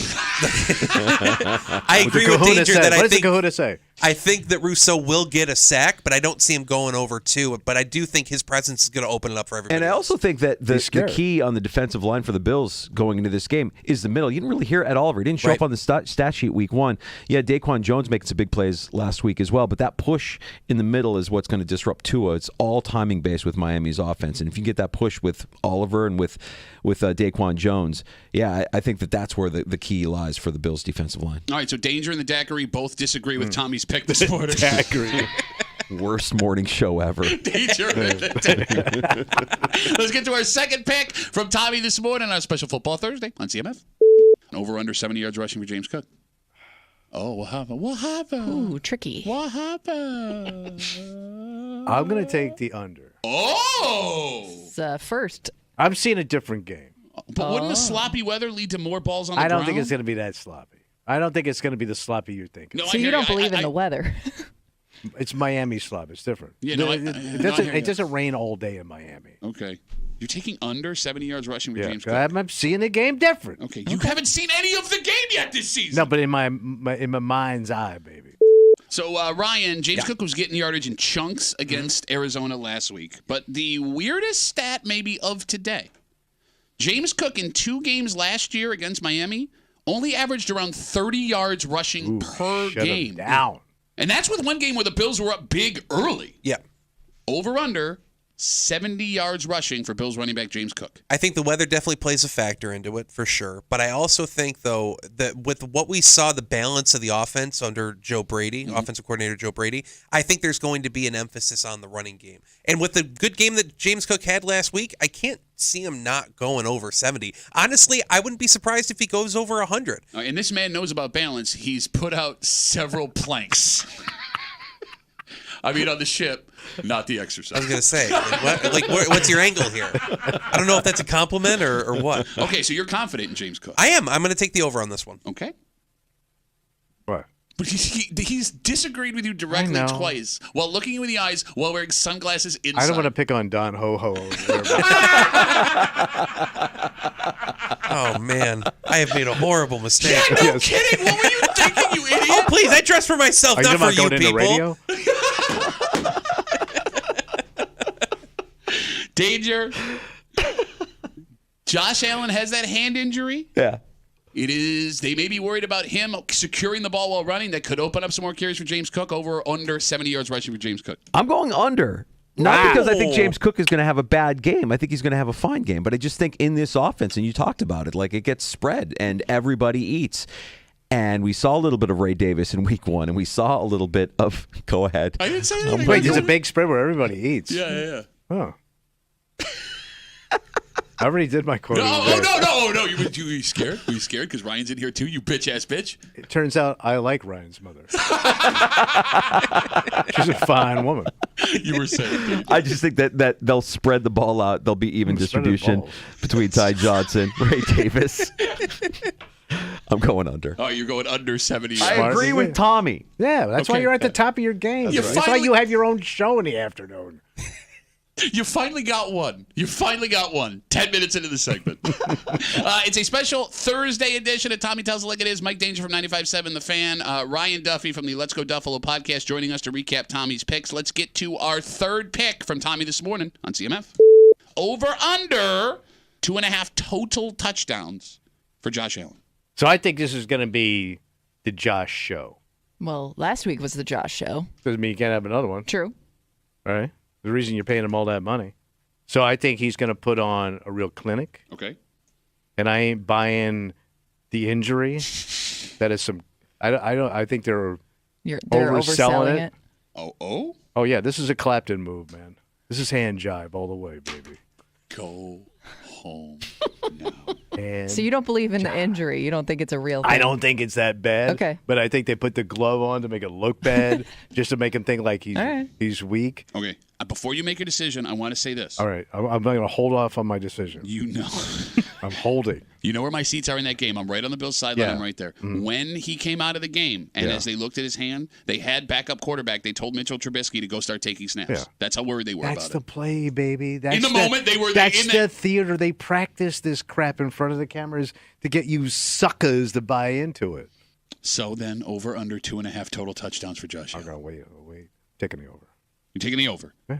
Okay, Danger, there's a reason we're running this prop bet back again from last week. Josh Allen is he is the only quarterback in NFL history to have 4 games in his career of 2 touchdowns passing, 2 touchdowns rushing, meaning that the odds that he does that again are infinitesimal. 3 touchdown games, even pretty effing amazing. Over under 2.5 total touchdowns for Josh Allen this week. My favorite bet this game is the under. I think the Vegas set the over under way too high. I don't think this is going to be a high scoring game. I actually am going to take the under on this for Josh Allen. Thoughts? This is what you get, man. You put your faith in these kids. Nobody wants to pick anymore. What is it? 49 is the over under on the game tonight? Yeah, it was like 49.5 or 50, something ridiculous. It's like the third highest over under this week. Doesn't make sense. Okay. Ryan? Patrick. Josh Allen's injury could play a factor, although Tommy does not believe that's the case. Josh Allen's hatred of the Dolphins could factor in. And again, we talked to Dan Fates from 13 Wham on Monday while Tommy wasn't here. Dan Fates revealed to us that Josh Allen's family sends him every hate article they can find so he can see it in front of his face. And Josh Allen has several personal issues with defensive players in Miami. Over under 2.5 total touchdowns for Josh Allen. You mentioned the hand thing, and what's funny is I've looked at a lot of the social media postings of the Bills over the last 3 days. Mm-hmm. Every single one that has Josh Allen in it, he either has his left hand in his pocket or it's strategically placed behind him. It makes me kind of wonder if they are so he's playing the Bob Dole of quarterbacks, right? I wonder if the Bills are either playing this 4D chess of like we're not going to show it and everyone's going to be wondering, or if they're actively trying to hide something from it's from the public, or that he's wearing got like a brace now, or that he's wearing a brace. He's not on the injury report. What my point he is lost it at a lumber yard. My point, or on Ryan's ship. My point is that it could actually be an issue. However, I'm listening. We're listening. Oh my God. However, I am going to take the over on this one because I think that Josh Allen is motivated to put up the season of his life. So I'm taking the over. You talk like you're sailing from Europe to the New World. There's context. There's context here. Okay. From now on, I'll just give one-word answers. Over, under. I'm taking the over on this one. Oh my gosh! All right. He looks like Brian Wilson right before he went to bed. No, he looks like Brian Wilson, eight other members of the band. Oh, the Beach Boys? How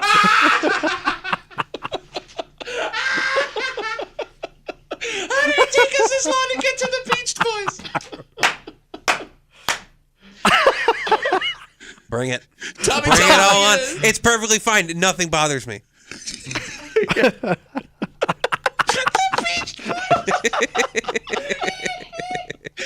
if you can't see, YouTube, the break room, WCMF. Okay. Tommy, I'm sorry. Let's get to our fourth pick from Tommy here this morning on CMF. Do the Bills win? And if not, do they keep it within or under 3 points? I'm calling for a Bills win. Okay, Bills win. Got you there. Okay, so they're definitely going to cover that then because they're going to win. I think they're going to cover the 3. Okay, listen, stupid. If they win, they automatically do. They're dogs. Well, hold on. He doesn't understand. I know. He's got more. I think it's not going to be a blue. Oh, okay. No blue? No. This game's going to be tight. Tight game. Oh, it's going to be tight. They're going to keep it tight the whole game. Okay. So what? So if it's not 10, what's it going to be? 7. 7? That's not tight. That's a full possession win. Yeah, but that's a tight game considering these offenses. Okay, it's a one score. You got two of the high-powered quarterbacks. Two high-powered quarterbacks. One that only had scored 14, 17 points last week. High-powered quarterback. All right. We turn to the captain of the Jolly Rancher, Roger. You're falling off now. Okay, look, you're not going to beat Beach Boys. You're not going to beat Beach Boys, all right? And we still that's shame on you. You should have saved that one for the end. Now he's telling you how to do jokes. And he might be right because he put that on this morning. Ryan, do the Bills win this game? And if they do, do the Bills win this game? And if not, do they keep it within 2.5 points? Oh, it's such a tough call because of the rivalry, because of the short week, because of the offenses of both teams. I actually do think this is going to be a high-scoring game. But if you look at the last couple games against the Dolphins and the Bills, all of them have been decided by less than a possession, sometimes even a field goal. I do think, however, with the travel, that it's going to be Miami's night, and I think they're going to win it. I don't think that it's going to be within 3 points. So I guess in that point, I have the Bills covering but not winning. 31-28. No, they wouldn't cover because it's 2.5. Then that betting information. Oh my God. Well, I don't gamble. You did today.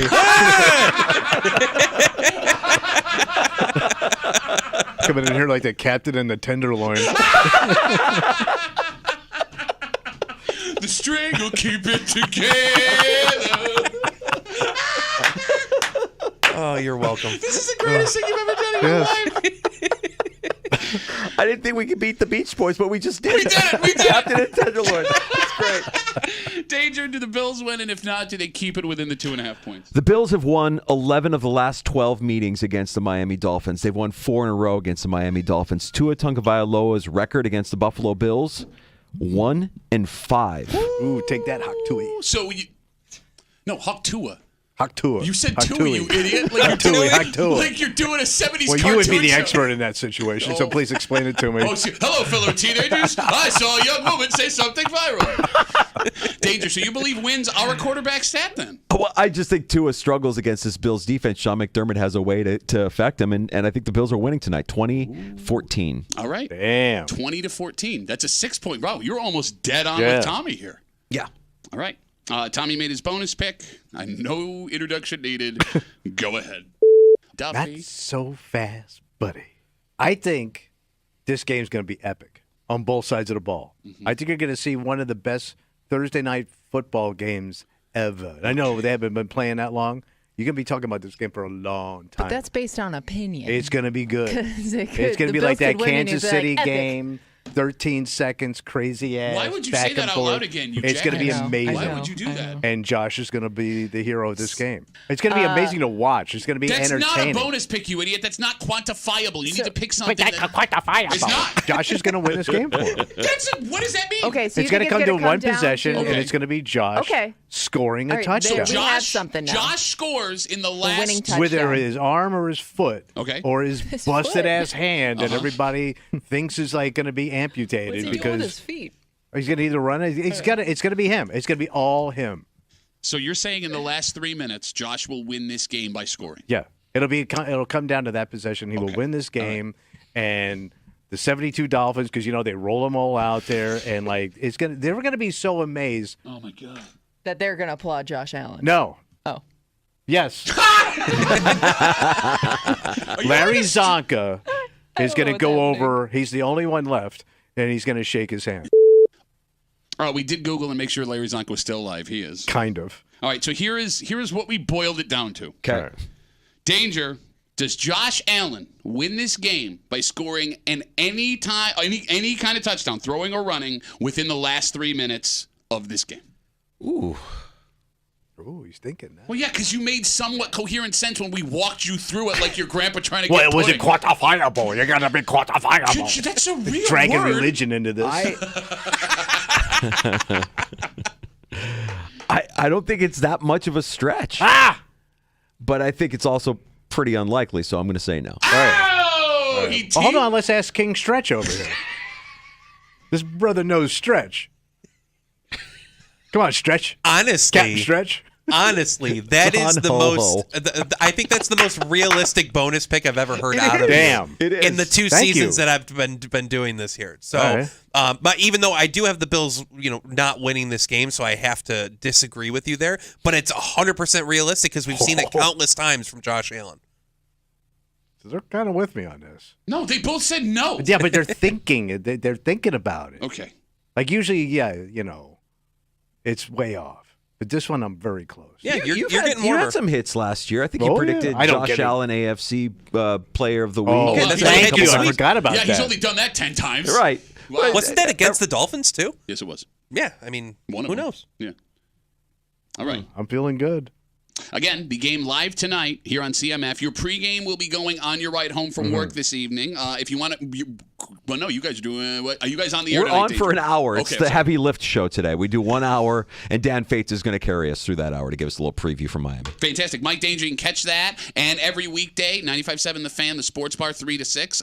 Ryan Duffy, one half of the Let's Go Duffalo podcast, the news show up yesterday morning. Where can folks find that? They can find that on the Odyssey app or wherever you get your podcasts. And you can find us on social media at lets.go.duffalo. And for those who did not manage to get to YouTube, yes, we will take a picture of Ryan and put it on our social media pages. Sure.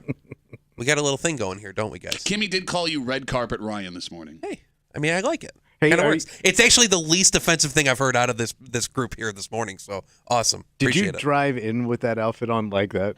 I put the hat on when I parked my car. Oh, you got to drive home like that. Oh, all right. Bring it on. Want to go for a ride? No. Always a pleasure. We'll see you in, 13 days. Let's go. All right. Jon Bon Jovi is an amazing musician. Yeah, but now he's got something else going on. Oh, boy, does he. What he did on video. Because I wouldn't believe this if they didn't have video. Yes, you're right. We'll get into it next here in the break room on CMF.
I mean, there's nothing you could say negative about this story. No, right? there isn't. It's amazing. And like, not only is it amazing, I mean, this guy has had an unbelievable run, right? Yeah. He's a borderline billionaire, almost NFL franchise owner, which thank God for the Bills. I mean, he's a shrewd businessman. He is. On top of everything else. Oh, and he's one of the most popular musicians of all time. Mm-hmm. I still don't like him, but yeah, a lot of people do not like this guy. You're hanging out in the break room, Rochester's Classic Rock 96.5 WCMF. Don't worry about it, Kimmy. If you missed this story yesterday, you missed the greatest thing Jon Bon Jovi has ever done. Yes. Better than the albums, better than his side businesses, better than trying to buy the Buffalo Bills. Nashville yesterday, Jon Bon Jovi is filming. Was he filming a music video? Yes. That's what Tommy said. I didn't realize like why he was in this place. Okay. There's a big like pedestrian bridge down there. Yeah. So while they are shooting this video, he notices that there is a woman on this pedestrian bridge on the other side of the barricade ready to jump off. Yeah. She's going to end her life. And it's a very serious situation. It looks like no first responders were even at the scene yet, so this must have just happened. So Jon Bon Jovi walks down the pedestrian bridge, and he went to work. Yeah. He talked to the woman. He convinced the woman not to jump after having this conversation with her. He then helped her get back over the ledge to safety and went about the rest of his day. Amazing. Hero. Yeah. And if you wanted, the video exists. You can see the video for yourself of all of the things that he was able to do. And it's not even like he didn't like have his cell phone out. It's like what would you call it? Like a security cam? Yeah, it must be like some like bridge like a street security cam. street cam. Because I think that's what makes it even better for him when people say that's not, he knew the cameras were around. I mean, no, if you didn't have that one camera facing in that direction, you'd never know it happened. But he also looks like he knows what he's doing. So it turns out that he does. Jon Bon Jovi apparently, he has experience speaking with people who are going through crisis. He has a foundation called the JBJ Soul Foundation. Part of this was a restaurant that he founded years ago. It's one of those pay what you can restaurants. Yeah. And I guess like he's very hands-on with it. Like he will sit and talk to people that are going through hard times, and I guess he's had training and stuff like this. Okay. Did not know. You could not have had a better person at the right time than Jon Bon Jovi. Yeah. Jon Bon Jovi. Hero. All right, let me ask you a question. Yeah. Now, that woman has a lot going on, obviously, in that moment. She's struggling. Do you think she knew that was Jon Bon Jovi? I mean, you're in Nashville. Might depend on her age. We don't know how. We really don't know anything about her, but I'm guessing if she's under a certain age, she would have no idea who that was. Plus, even if you are a Jon Bon Jovi fan, if you haven't seen Jon Bon Jovi recently, he looks very different. His hair is completely white. And he's had a lot of face work done. He's smooth. Come on. He's very smooth. In more ways than one. Oh, yeah. Because I'm trying to comprehend being at that point in your life. And I know there are people that have been there that are listening to the show, right? I mean, you have personal experience with this family, right? Yeah. But to like go from like, if you knew that was Jon Bon Jovi, like, all right, I have reached the point where I don't want to do this anymore. And you look over and here comes Jon Bon Jovi. Yeah. You would have to think that you're dreaming. Yeah. Yeah. Like you already died. Yeah. Like you already hit the water. Or like this is a moment where like I'm not actually doing this right now. Because think of how many people exist in the city of Nashville. Yeah. Right? Probably a couple million, right? I mean, just think there's probably thousands of people walking around that area at that time. Yeah. And of all of the people that were going to reach you first to try and convince you that this was a terrible idea, it's Jon Bon Jovi. Yeah, not Luke Bryant. You mean Luke Bryan? What's his name? Luke Bryan. So I just said. I thought you said Luke Bryant. Yeah, well, I like Luke Bryant. Lou Bryant. Yeah, I love Lou Bryant. No, like I'm trying to put myself in a space where even the people around him that are like, wait. Is that Jon Bon Jovi trying to talk a woman off a bridge? Like if I came in here today, because this really happened. I'm sorry, Kimmy. Nothing. And I go, guys, I was just outside, and Jon Bon Jovi talked a woman off of the bridge near High Falls. Yeah. You would think I was insane. You would call the cops. Yeah.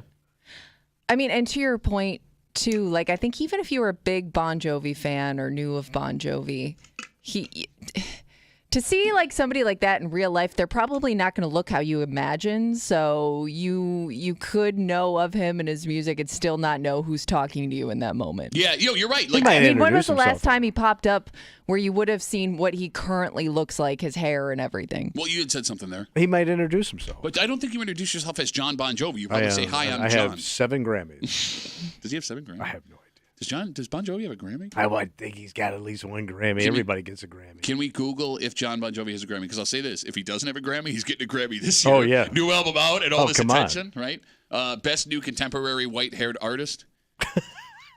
Edgar Winters. Damn. He has one. One Grammy for what? Does it say for what? It was Bad Medicine.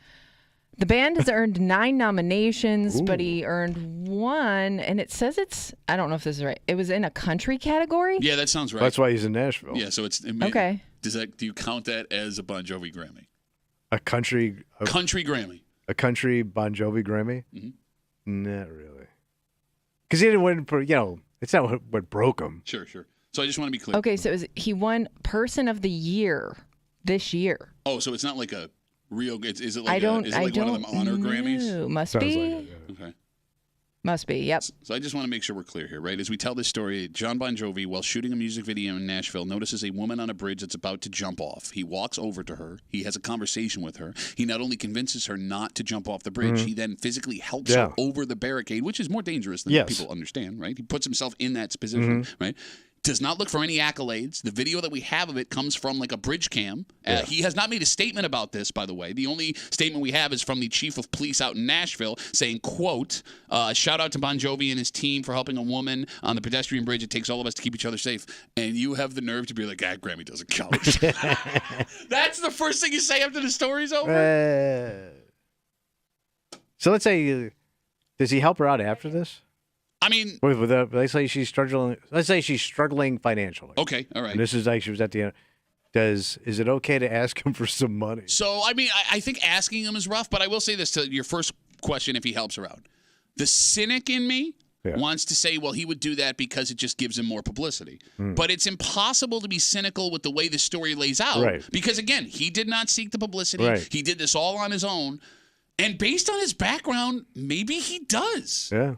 I mean, he could. I want to not like Jon Bon Jovi, and this is making me like Jon Bon Jovi. It is weird how hated he is. Well, he's very divisive. It's mostly with men. Yeah. Well, I mean, it's not surprising, right? Like his music. Because he was a rocker that your girl got a little damp for. Well, and that's just it pissed you off. Well, there are, I guess, plenty of artists like that throughout time, right? Their music is good, but you don't want to admit it's good. Oh, I don't like Bon Jovi's music at all. That's what I'm saying. No, but what I'm saying is like it's too fun. That's my point. I don't think. Well, no, it's like, hey, I'm Van Halen, but my pants are tighter. Which is tough to do. Very tough to do. No, I think it's just because one, they were everywhere, right? Yeah. Like they played them on rock stations, they played hit, them on man. top 40 stations, right? So you couldn't get away from it. And I don't know, like they're from Jersey too. They got that Jersey attitude, and he always had this air about him, like, yeah, I'm Bon Jovi, but he's also a good person. Yeah. So you know what song? He's a family man. Yeah. Kinda. You know what song he won the Grammy for? It was in 2007, and it was that "Who Says You Can't Go Home" Who says song. you can't go home? Who said you can't go home? So that's why it was in the country category. A bad name. We come back, we wrap it up, we tell you what we're doing tomorrow next here in the break room on CMF.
It's going to be a Rapperoo. Radio Thursday, Rapperoo. For a football Thursday here in the break room on CMF. All right, listen closely. I am listening. Bills Dolphins this evening live on 96.5 WCMF. Keep in mind it is on Amazon Prime, so if you don't have Prime, either you got to catch it on the radio. I'm screwed. And also if you're on your way home from work, during rush hour, we will have your pregame for you right here on 96.5 WCMF. Yeah. If you want to watch the game, and you're looking for a great place to go, may I suggest the Bill Gray's Tap Room in Shiloh? Oh, that's number one. It is. It's great. In my opinion, I've said it. I'll say it again. It's the best place in Rochester to watch a game. You're right. And on top of that, there's an extra bonus. Oh, there's a double bonus. Yeah. Double B. What's up? I'll be hanging out at the Bill Gray's Tap Room for the Bills game tonight starting at 7:30. Get down tonight, baby. We're getting down at the bar. Pat Duffy. Yeah. I'll be there. Pat the party machine, they call him. Oh, the soda's going to be flowing. No, I told you, I can't have soda after 7. I will fall asleep. Something without caffeine. No caffeine. Nursing home. No caffeine. No, I'm going to have beers. What are you talking about? Beers? Yeah. You ain't having no beer tonight. Watch me. I'm going to take a picture. I'm going to send it to you. It ain't Sunday night. I'm going to text you. It's going to be a picture of a beer and then over my wrist, my penis, just because of what you did.